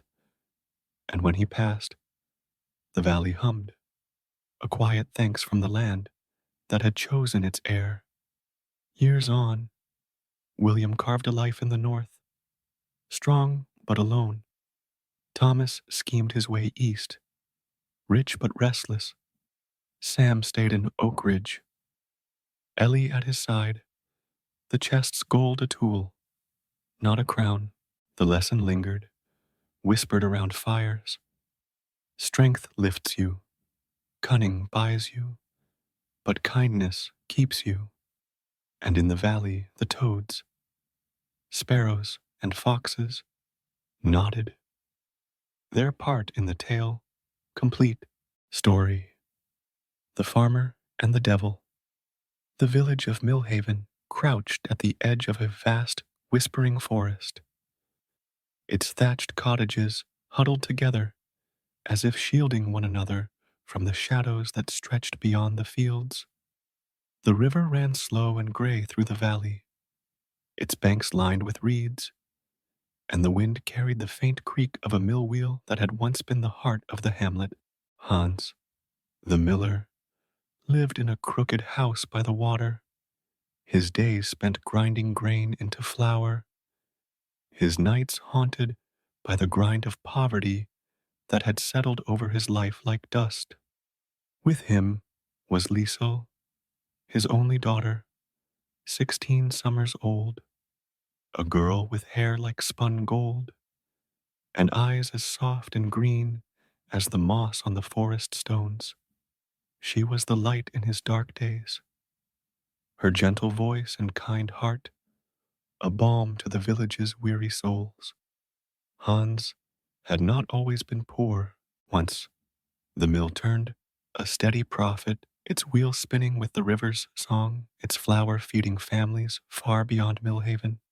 But a storm had come years ago, shattering the wheel's axle, and repairs drained what little he'd saved. The villagers turned to find other mills, their coins dwindling, and Hans's debts grew, a noose tightening with each passing season. Leisel bore it with grace, mending clothes, fetching water, tending the small garden, her hands quick and nimble, her smile unwavering despite the hunger that gnawed at them both. The village loved her, slipping her a crust or a carrot when they could. But Hans's pride festered, his once steady hands trembling with despair. One autumn evening, as the sky turned a bruised purple and the wind howled through the trees, Hans stood by the broken mill, its wheels silent, its stones cold. The harvest had been lean, the pantry bare, and a creditor's letter lay crumpled in his pocket, its threat of ruin sharp as a blade. He kicked at the earth, his voice a growl swallowed by the dusk. Something, anything, to save us, he muttered, his breath fogging in the chill. The forest answered, a rustle, a shadow, and a figure stepped from the trees, tall and cloaked, its face hidden in darkness, its voice a low hiss that slithered through the air. You seek aid, Miller? It said, its tone smooth as oil, its presence cold as the river's depths. I can give it, gold to fill your coffers, grain to turn your wheel. Name your price. Hans's eyes widened, hope flaring, despite the unease curling in his gut. What do you want? He asked, his voice rough. I've little left. Nothing but this mill, this land. The figure's cloak shifted, a glint of sharp teeth catching the fading light. Nothing much, it replied, its voice a lure. What stands behind your mill? Give me that, and wealth is yours. Hans frowned, his mind racing. Behind the mill stood an old apple tree, gnarled, barren, its fruit long gone to rot. A small price, he thought, a trifle for salvation. Take it, he said, his voice firm. The tree's yours. The figure laughed, a sound like breaking ice, and extended a hand, its fingers long and claw-like. Done, it hissed, and vanished into the forest, the air stilling as if the world held its breath.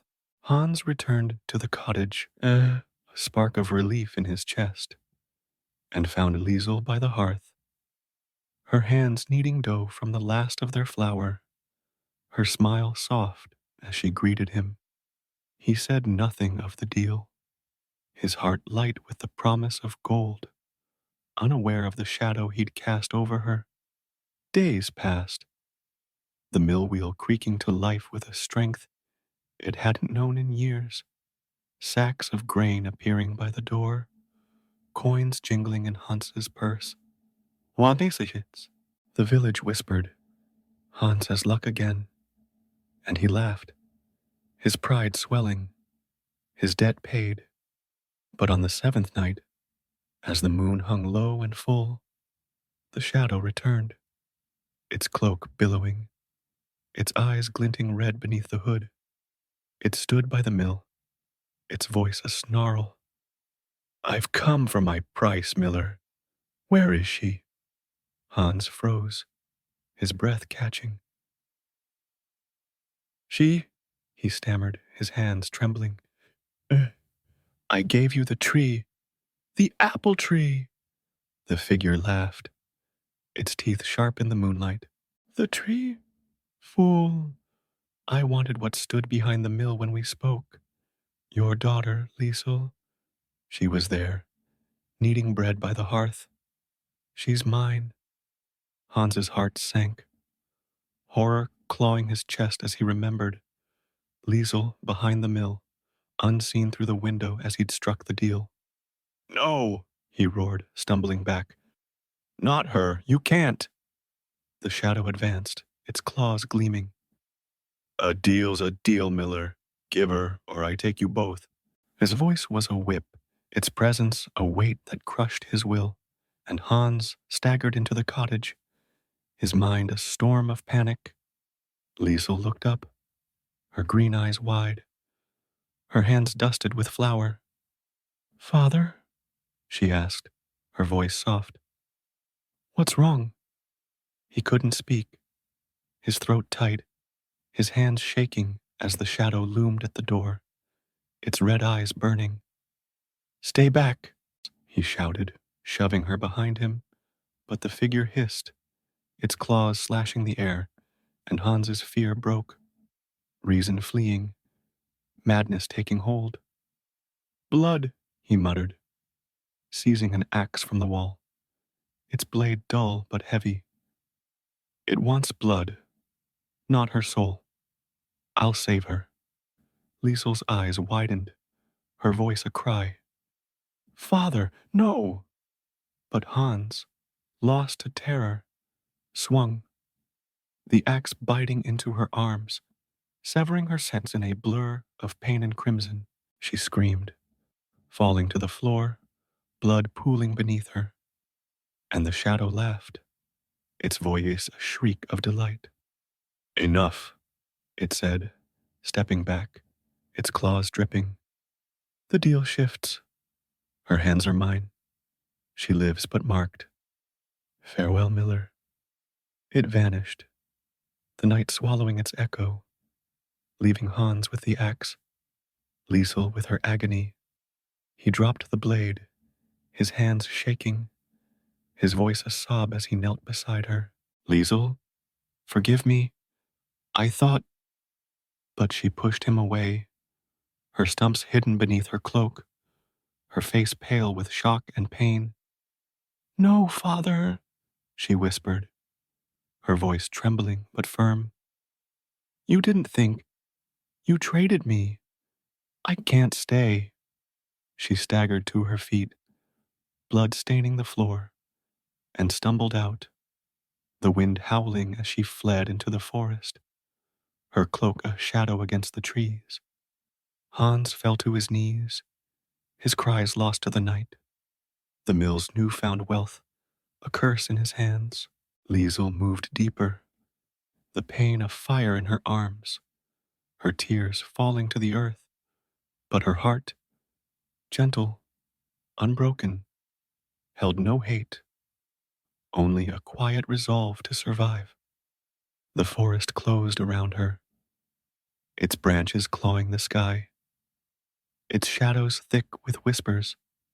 She walked, her stumps throbbing, her cloak catching on thorns, until exhaustion dropped her beneath an oak, its roots a cradle in the dark.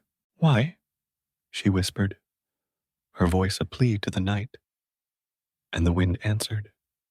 A rustle, a hum, a promise she couldn't yet hear.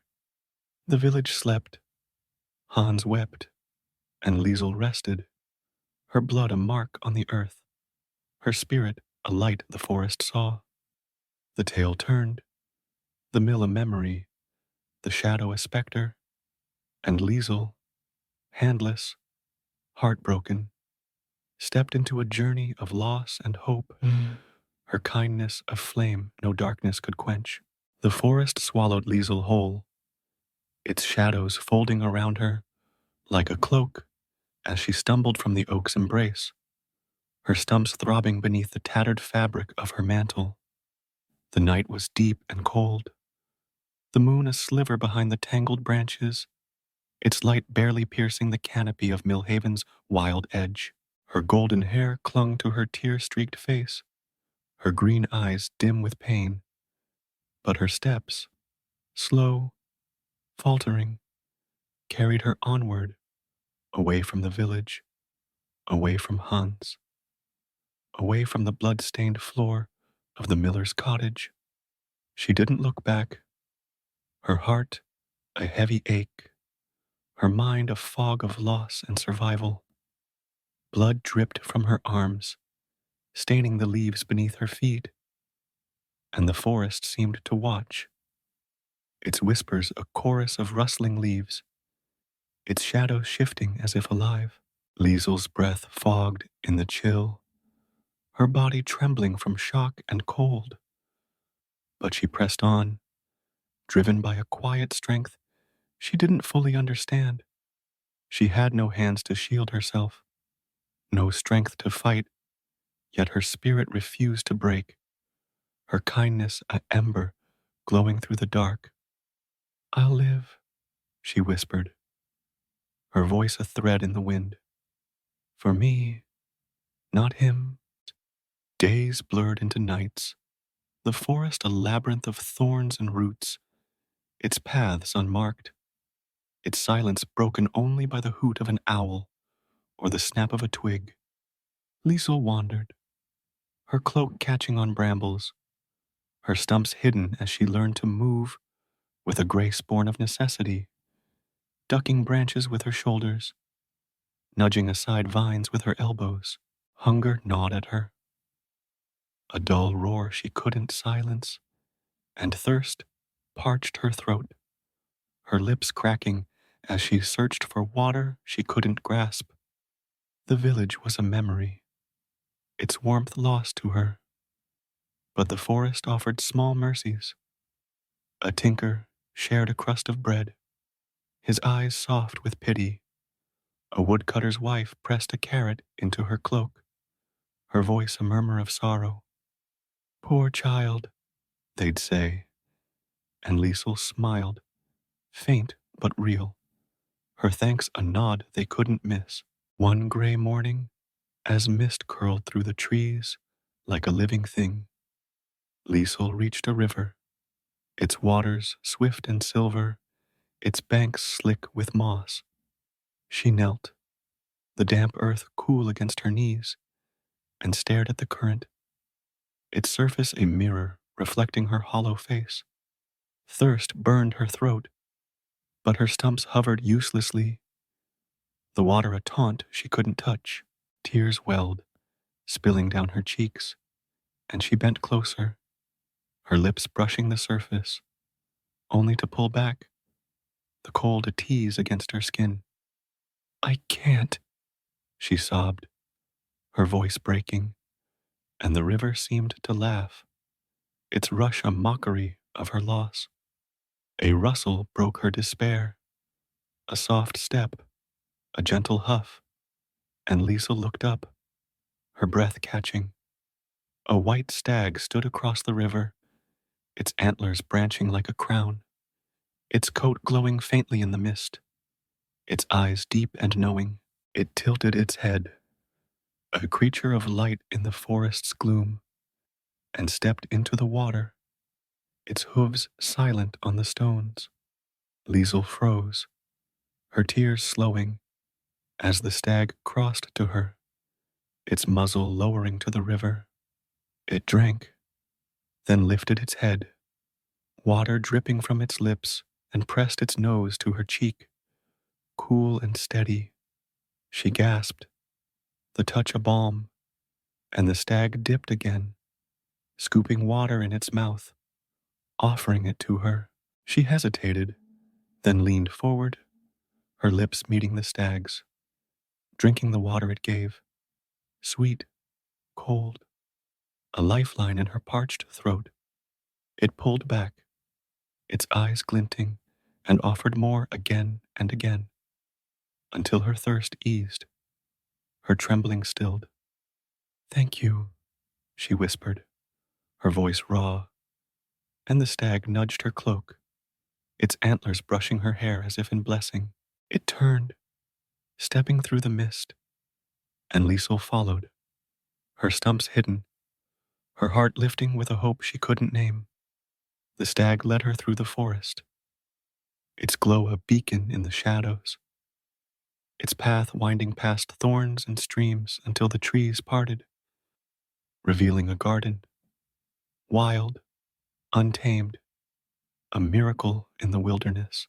Fruit trees is bowed with apples and pears, their branches heavy despite the season, vines curled with grapes, and flowers bloomed in riots of color, red, gold, violet, their scent a song on the air. A stream trickled through, its waters clear, and the stag stopped, its voice a whisper in her mind, soft as falling leaves.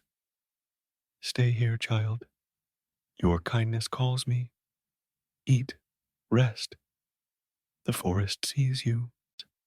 Leisel sank to the grass, her cloak pooling around her, and reached with her stumps, the fruit a taunt she couldn't grasp. But the trees moved, branches bending low, apples falling to her feet, grapes tumbling into her lap. She laughed, a sound of wonder breaking through her grief, and ate, the juice sweet on her tongue, the hunger fading with each bite. The stag watched, its presence a comfort, and spoke again. Your heart is pure, Leisel. Trials lie ahead, but patience will heal you. Trust the light. She nodded, her green eyes bright with tears of relief, and the stag stepped back, its form fading into the mist, leaving her alone in the garden. The trees rustled, their bounty a gift, and Leisel settled beneath an apple tree, her stumps hidden in her cloak, her body weary, but her spirit steady. Patience, she murmured, the stag's words a promise, and closed her eyes. The garden's hum a lullaby in the dark. Weeks turned to months, the garden her sanctuary, its magic sustaining her, fruit falling when she hungered, the stream rising to her lips when she thirsted. She learned to live without hands, tilting her head to drink, nudging apples with her chin, her movements a dance of adaptation. The forest watched, its creatures curious, squirrels chattering, birds perching near, but none approached. The stag's blessing a shield around her.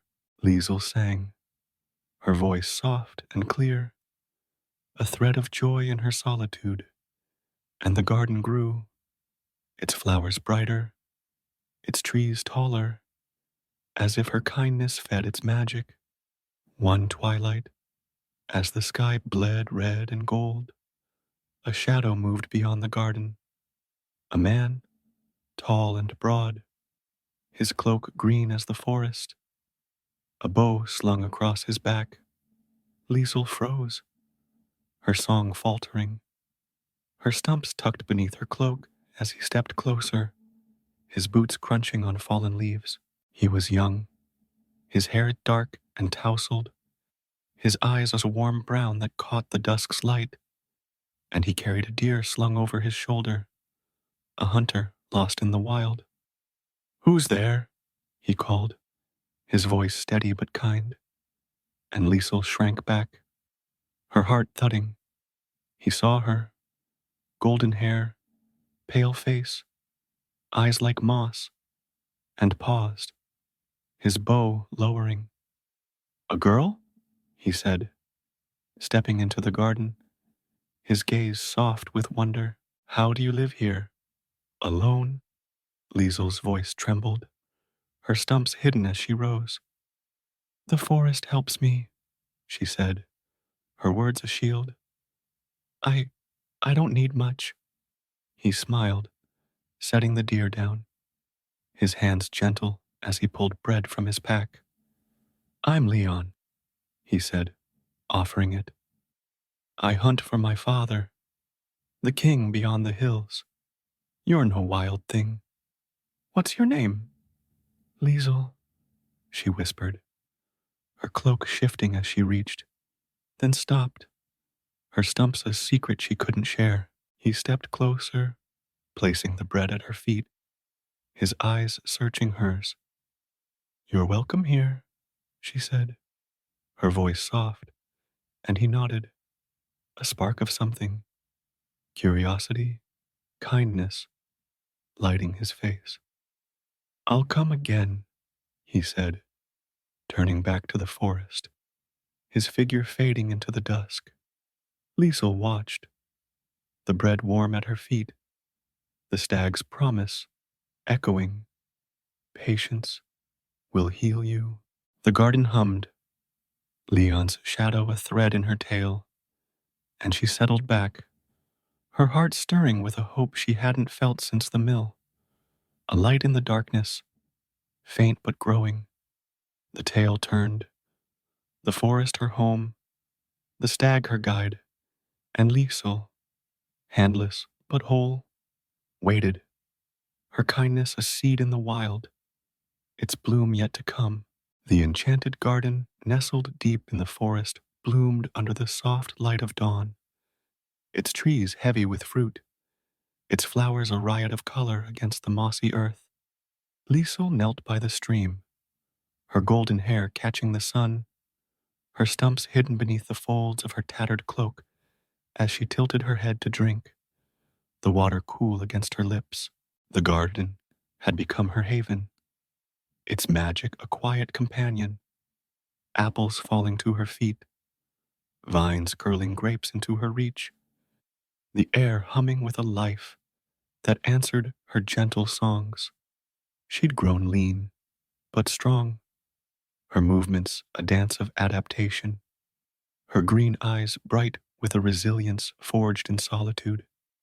The white stag's promise lingered. "Patience will heal you," and she clung to it, a thread of hope woven through her days. The memory of Leon, the hunter who'd stumbled into her sanctuary, flickered in her mind like a candle in the dark. He'd come that twilight, his brown eyes warm, his voice kind, leaving bread at her feet before vanishing into the forest. She'd eaten it slowly, savoring the taste, her heart stirring with a warmth she hadn't felt since Millhaven, since before the axe, before Hans's betrayal. "He'll come again," she whispered to the trees, her voice soft, and the garden seemed to listen, its branches rustling in reply. Days passed, the forest turning golden with autumn's touch, and Leon returned, his green cloak blending with the leaves, his bow slung across his back. He carried a pheasant this time, its feathers glinting in the sunlight, and paused at the garden's edge, his gaze finding Leisel beneath an apple tree. "You're still here," he said, his voice a mix of surprise and relief, a smile tugging his lips as he stepped closer. "I thought you might be a dream." Leisel rose, her cloak shifting to hide her stumps, her smile faint but real. "No dream," she said, her voice steady despite the thud of her heart. "The garden keeps me. I'm Leisel." He set the pheasant down, pulling bread and cheese from his pack, his hands gentle as he placed them before her. "Leon," he said, settling on the grass a pace away, his eyes warm but curious. "I hunt for my father, the king of Valenwood, beyond the hills. This place, it's no ordinary garden. How do you live here?" She hesitated, her stumps a secret pressing against her chest, and nudged the bread with her elbow, her voice soft. "The forest helps me. The trees give fruit. The stream rises to me. I've learned to manage." Leon watched, his brow furrowing as she ate, awkwardly, carefully, her cloak never slipping, and a flicker of understanding crossed his face, though he said nothing of it. "You're strong," he said instead, his tone gentle. "Stronger than most. I've seen men break under less." Liesel's cheeks warmed, her eyes dropping to the grass. "I don't feel strong," she murmured, her voice a whisper. "I just keep going." He returned again and again, days turning to weeks, his visits a rhythm in her solitude. He brought meat, bread, a woolen blanket one crisp morning, his hands always gentle, his voice a steady thread of kindness. They talked of the forest, the stars, the tales he'd heard at court, his laughter a balm to her quiet, her songs a gift he cherished. He never pressed her about her past, her hands, but his eyes lingered, soft with a question he didn't ask, and Liesel felt a pull, a warmth she feared, a hope she couldn't name. One golden afternoon, as leaves drifted from the trees, Leon sat beside her, his bow resting on the grass, his voice low. "Liesel," he said, his brown eyes meeting hers, "you're more than this garden. I've never met anyone like you. Come with me to Valenwood. Be my wife." And her breath caught, her stumps twitching beneath the cloak, her heart a storm of joy and dread. "Leon," she whispered, her voice trembling. "I can't. I'm not whole. You don't know." "I know enough," he cut in, his hand reaching for hers, then stopping as she flinched, her cloak slipping to reveal the scarred ends of her arms. His eyes widened, a flicker of shock giving way to sorrow, but he didn't pull back. "Who did this?" he asked, his voice soft, steady. She looked away, tears welling, her voice a broken thread. "My father, to save me from something worse. It doesn't matter. I'm not fit for a prince." Leon took her cloak, gently draping it back, his fingers brushing her shoulder. "You're fit for me," he said, his voice firm. "Not for your hands, but for your heart. I'll make you whole. I swear it." She shook her head, tears falling, but his resolve held, and he stood, offering his hand. "Trust me," he said, and Liesel, her heart aching with a love she couldn't deny, nodded, rising to follow him from the garden. The stags whisper a faint echo. Patience. The palace of Valenwood gleamed atop a hill, its towers white against the autumn sky, its gates opening to a court of velvet and gold. Leon led Leisel inside, her cloak tight, her stumps hidden, her steps faltering as the king and queen, his parents, rose from their thrones, their eyes sharp with appraisal. "Who's this?" the king demanded, his voice a rumble, his beard gray as steel. "Leisel," Leon said, his hand on her arm, his voice steady. "My betrothed. She's brave, kind, more than you'll ever know." The queen's gaze narrowed, her silk gown rustling as she stepped forward. "A forest girl?" she said, her tone cold. "No hands, no name. She's beneath you, Leon." "She's above me," he countered, his eyes blazing. "I'll marry her, with or without your blessing." The court murmured, the king's brow furrowing, but Leon stood firm, his arm around Leisel, her heart swelling with a love she feared would break her. Days passed, the palace a cage of whispers and stares, the queen's disdain a shadow over her joy. Leon crafted silver hands, delicate, hinged, a gift to ease her days. But Leisel wore them rarely, her stumps a truth she couldn't hide.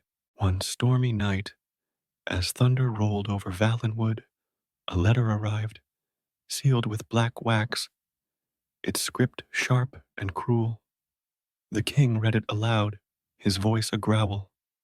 "Your son's bride, a witch, handless by her own curse, a blight on your house. Banish her, or ruin falls." The court gasped, the queen's eyes glinting with triumph. And Leisel shrank, her cloak tight, her voice lost.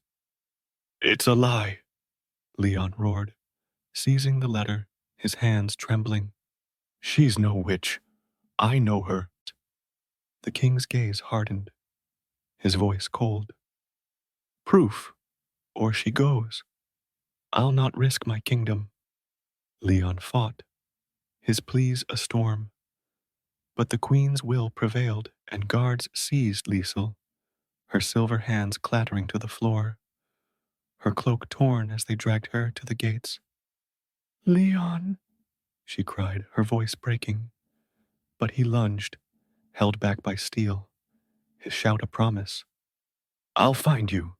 The forest swallowed her again, the palace fading, the rain soaking her cloak as she stumbled, handless once more, her heart a wound reopened. The letter, a forgery, the devil's work, had struck, its venom born of the shadow Hans had bargained with, its rage a fire unquenched by her escape. She fell beneath a pine, her sobs lost to the storm, and the white stag emerged, its glow a light in the dark, its voice a whisper. "Hold fast, Leisel. Your trials near their end." She clung to it, the rain a shroud. Her love for Leon, a flame no storm could drown. The tale turned, the palace a memory, the forest her crucible, and Leisel, handless, hunted, waited, her kindness a seed in the night, its bloom a promise, yet unseen. The forest of Millhaven roared with the fury of the storm, its branches thrashing in the wind, its shadows twisting as rain lashed the earth in sheets of silver and gray. Leisel stumbled through the undergrowth, her cloak sodden and torn, her golden hair plastered to her face, her stumps throbbing beneath the fabric as she fled the palace of Valenwood. The guards' shouts had faded. Leon's desperate cry, "I'll find you," a distant echo swallowed by the tempest. But the weight of the forged letter burned in her chest, its lies a blade that had severed her from the life she'd dared to dream of. She fell beneath a towering pine, its roots a cradle in the mud, her sobs lost to the storm's howl, her body trembling with cold and despair. The white stag emerged from the rain, its coat glowing faintly through the downpour, its antlers branching like a crown against the lightning's flash. It stepped closer, its hooves silent on the sodden earth, its deep eyes glinting with a quiet strength that pierced her grief. "Hold fast, Leisel," it whispered, its voice a thread of calm in the chaos, a balm to her breaking heart. "Your trials near their end." She reached with her stumps, her cloak slipping to reveal the scarred ends, and the stag nudged her, its muzzle warm against her cheek, urging her to rise. "I can't," she sobbed, her voice raw, her tears mingling with the rain. "They think I'm a witch. Leon's gone. My hands, I've nothing left." The stag's glow flared, its voice firm. "You have your heart, your kindness, your patience. They've carried you this far. Follow me." It turned, its light a beacon through the storm, and Liesel staggered to her feet, her cloak dragging in the mud, her steps faltering, but driven by a trust she couldn't name. The forest blurred, trees bending, wind screaming, until the stag led her to a cliff, its face sheer and black, a hidden crevice gaping at its base like a wound in the stone. She slipped inside, the rain's roar fading to a distant murmur, the air warming as the crevice widened into a cavern, vast, echoing, its walls shimmering with veins of crystal that caught the stag's glow. At its heart bubbled a spring, its waters clear and silver, rippling with a light that pulsed like a heartbeat, its surface alive with whispers of magic. The stag stopped, its form steady beside her, and Liesel sank to her knees, the damp stone cool against her skin, her breath hitching as she stared at the spring. "What is this?" she asked, her voice trembling, her stumps hidden in her cloak. "The spring of grace," the stag replied, its voice resonant, filling the cavern. "A gift of the forest, for those whose hearts endure. You've given without taking, borne pain without hate. Ask Leisel, and it will answer." She looked at her stumps, the scars a map of her loss. Hans's axe, the devil's deal, the years of struggle, and tears fell, her voice a whisper. "Not for me," she said, her heart aching with a love unbroken. "For my father, he's lost to guilt, suffering still. For Leon, he fights for me, risks all. Heal them, not me."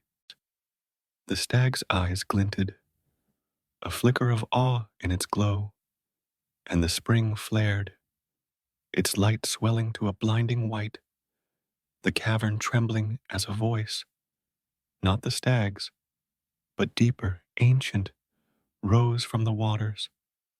"Your selflessness is your strength, Liesel. For your heart, for your patience, you are worthy." The spring surged, its waters spilling over the stone, and the stag stepped back, its form shimmering as the light engulfed her. Liesel gasped, the water flowing over her stumps, warm and alive, its touch a mirror that burned without pain.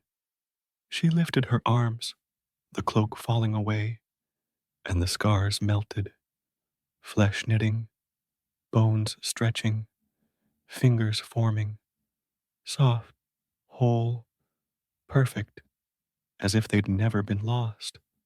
She cried out, her voice a sob of wonder, her hands trembling as she flexed them, the sensation a miracle she couldn't grasp. "I'm whole," she whispered, tears streaming, her golden hair glowing in the spring's light. The stag's voice came, soft now. Your kindness called me, a spirit of the wild, bound to aid the pure. You've broken the shadow's claim. But the cavern shook, a growl rising from the dark, a shadow coalescing, its form tall and cloaked, its eyes red as embers, its claws dripping with malice. The devil, cheated of its prize, lunged from the spring's edge, its voice a snarl. You're mine still, girl. Hands or not, I'll have your soul. Leisel stumbled back, her new hands raised, fear flaring in her chest.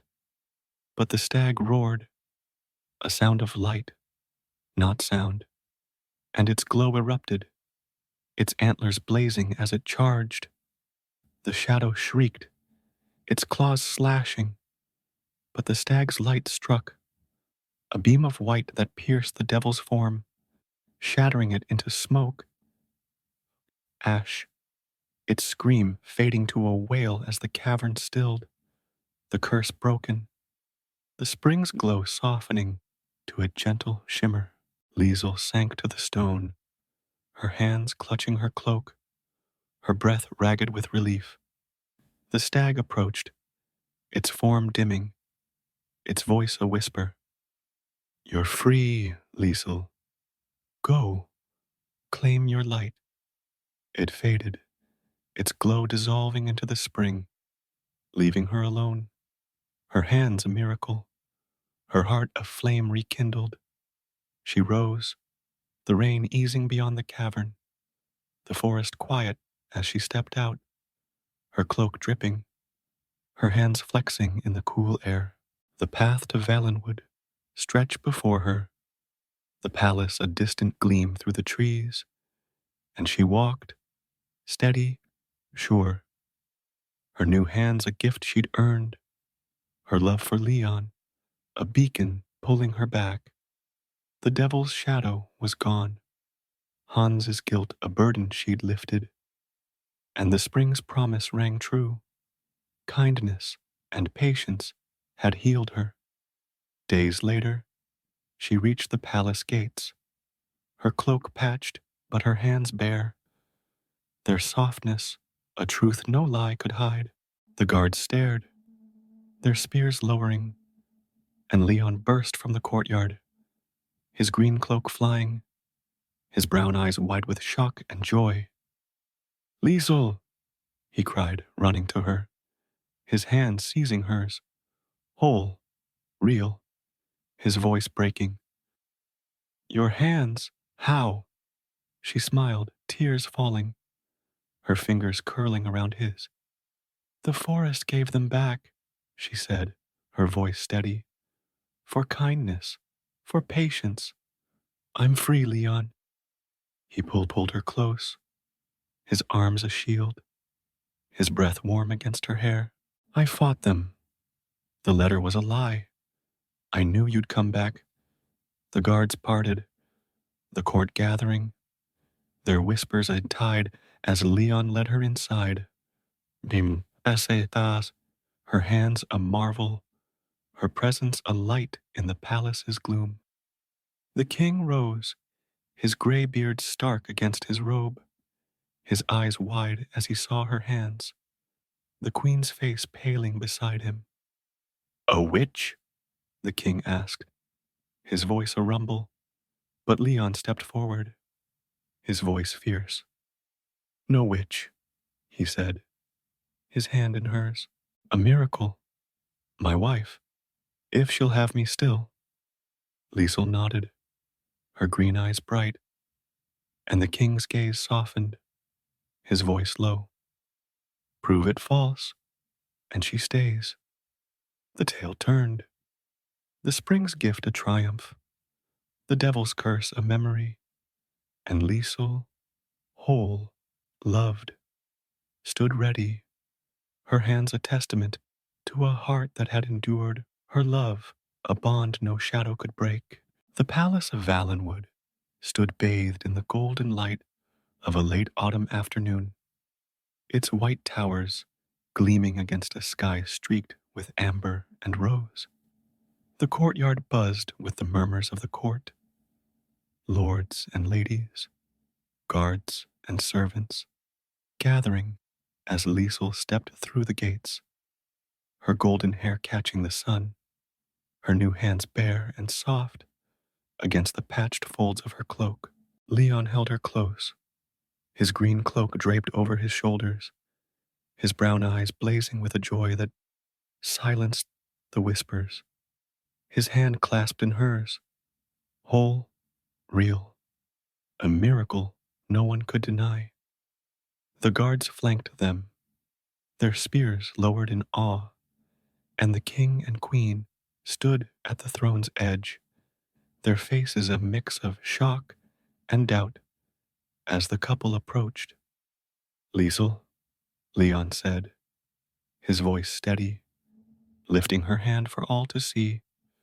My betrothed, returned, healed. The letter was a lie, a shadow's trick. She's no witch. She's the light of this house.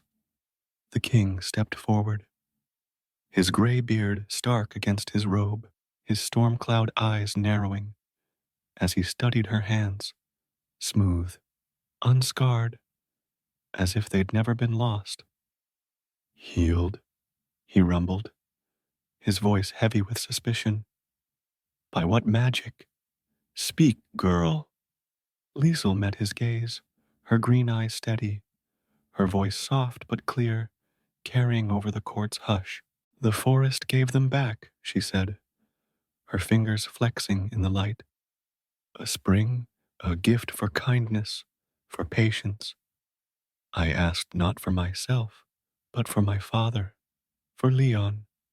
It answered, and the shadow that cursed me is gone. The queen's lips thinned, her silk gown rustling, as she crossed her arms, her voice cold. A pretty tale, too pretty, hands regrown? It's sorcery, a trick to blind us. Leon's jaw tightened, his hand tightening around Leisel's. No trick, he said, his voice a blade. I know her. She's born more than any of us, and still she gives. Look at her hands. Feel them. They're real. The king hesitated, his gaze flicking to the court, then back to Leisel, and he reached out, his calloused fingers brushing hers, warm, soft, alive. His breath caught, his doubt faltering, and the queen's protest died as the king's face softened, a flicker of shame crossing his stern features. Real, he murmured, stepping back, his voice low. I wronged you, girl. The letter, I believed too quickly. Leisel smiled, faint but true, her voice gentle. I forgive you, she said, her hands clasping the Leon's. Fear blinds us all sometimes. The king nodded, his decision swift, his voice rising to the court. She stays. My son's bride. Our daughter. No more doubt. The queen's eyes flashed, but she held her tongue. The court's cheers drowning her silence, a tide of joy washing over the hall. Leisel, the handless girl, redeemed. Leon turned to her, his smile breaking through the storm, and knelt, his voice a vow. Marry me, Leisel, here now. Let them see what I've always known. She nodded, tears welling, and the court parted, the king calling for a priest. The wedding, a whirlwind of light and song under Valenwood's golden sky. They married as the sun dipped low, Leisel in a simple gown of white, her hands bare and free, Leon in his hunter's green, his bow set aside for the day. The court danced, the palace glowed with lanterns, and the king raised a toast, his voice thick with pride. To Leisel and Leon, strength in love, a light in our house. The queen joined, her smile tight but present, and Leisel's hands, new, whole, lifted a cup, her laughter a melody that mingled with Leon's. Days turned to weeks, the palace softening under Leisel's touch. She opened its gates to the poor, her hands kneading bread for the hungry, stitching blankets for the cold. Her kindness a river that flowed beyond the walls. Leon hunted, his bow steady, but his evenings were hers. Their cottage by the palace, a haven of quiet joy. Her hands tracing his face, his arms a shield around her. The kingdom whispered, the handless princess, healer of hearts, and Valenwood thrived, its fields greener, its people gentler, her light a legacy no crown could match. One spring morning, as blossoms drifted from the trees, a figure approached the palace gates, stooped, weathered, his hands trembling with age and guilt. Hans, the miller, his hair gray, his eyes hollow, knelt before Leisel, his voice a broken sob. "Forgive me," he said, tears falling to the stone. "I traded you, hurt you, I've no right to ask." Leisel knelt too, her hands, whole, soft, lifting his face, her green eyes warm with a mercy he didn't expect. "I forgive you, father," she said, her voice steady. "You were lost. I was too. Come home." She brought him to the cottage, his guilt of a burden she'd lifted, and he lived there, tending the garden, his days eased by her grace, his nights quiet with her songs. The white stag appeared at times, by the stream, in the garden, its glow a flicker in the dusk, its antlers a crown against the stars. "You've found your light," it whispered, its voice a breeze, and Leisel smiled, her hands brushing the grass, Leon at her side, the stag a guardian through the years. The garden where the wed met grew wild beyond the forest, its fruit a gift for wanderers, its flowers a testament to her journey. Pain turned to peace, loss to love. Years passed, the cottage filling with children, two girls with Leisel's golden hair, a boy with Leon's steady gaze, their laughter a song that echoed through Valenwood. Leisel taught them kindness, her hands guiding theirs, her stories of the forest a legacy of hope. Leon aged beside her, his bow retired, his hunt's tales for the hearth, and the king and queen softened, their pride in her, a quiet glow in their twilight years. One evening, as the sun sank golden over the hills, Leisel stood in the garden with Leon, their hands clasped, their children playing beneath the trees. The falcon soared overhead, its song a memory of her trials, and the stag flickered at the edge, its glow a promise kept.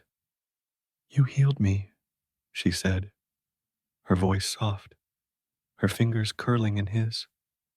"Not just my hands, my heart." Leon smiled, his brown eyes warm. "You healed us all," he said, pulling her close, the garden a cradle around them. Hans watched from the cottage, his hands steady now, his guilt a shadow faded by her light. The kingdom told her tale, by firesides, in songs, in whispers through the fields. Leisel, the girl without hands, who bore pain with grace, who won love with patience, who turned darkness to dawn. The spring in the cavern slept, its magic spent, but its echo lived in her, hands that gave, a heart that endured, a love that shone brighter than gold. The fairy tale ended there, in the garden's glow, Leisel and Leon beneath the trees, their children's laughter a melody, the stag's light a flicker in the dusk.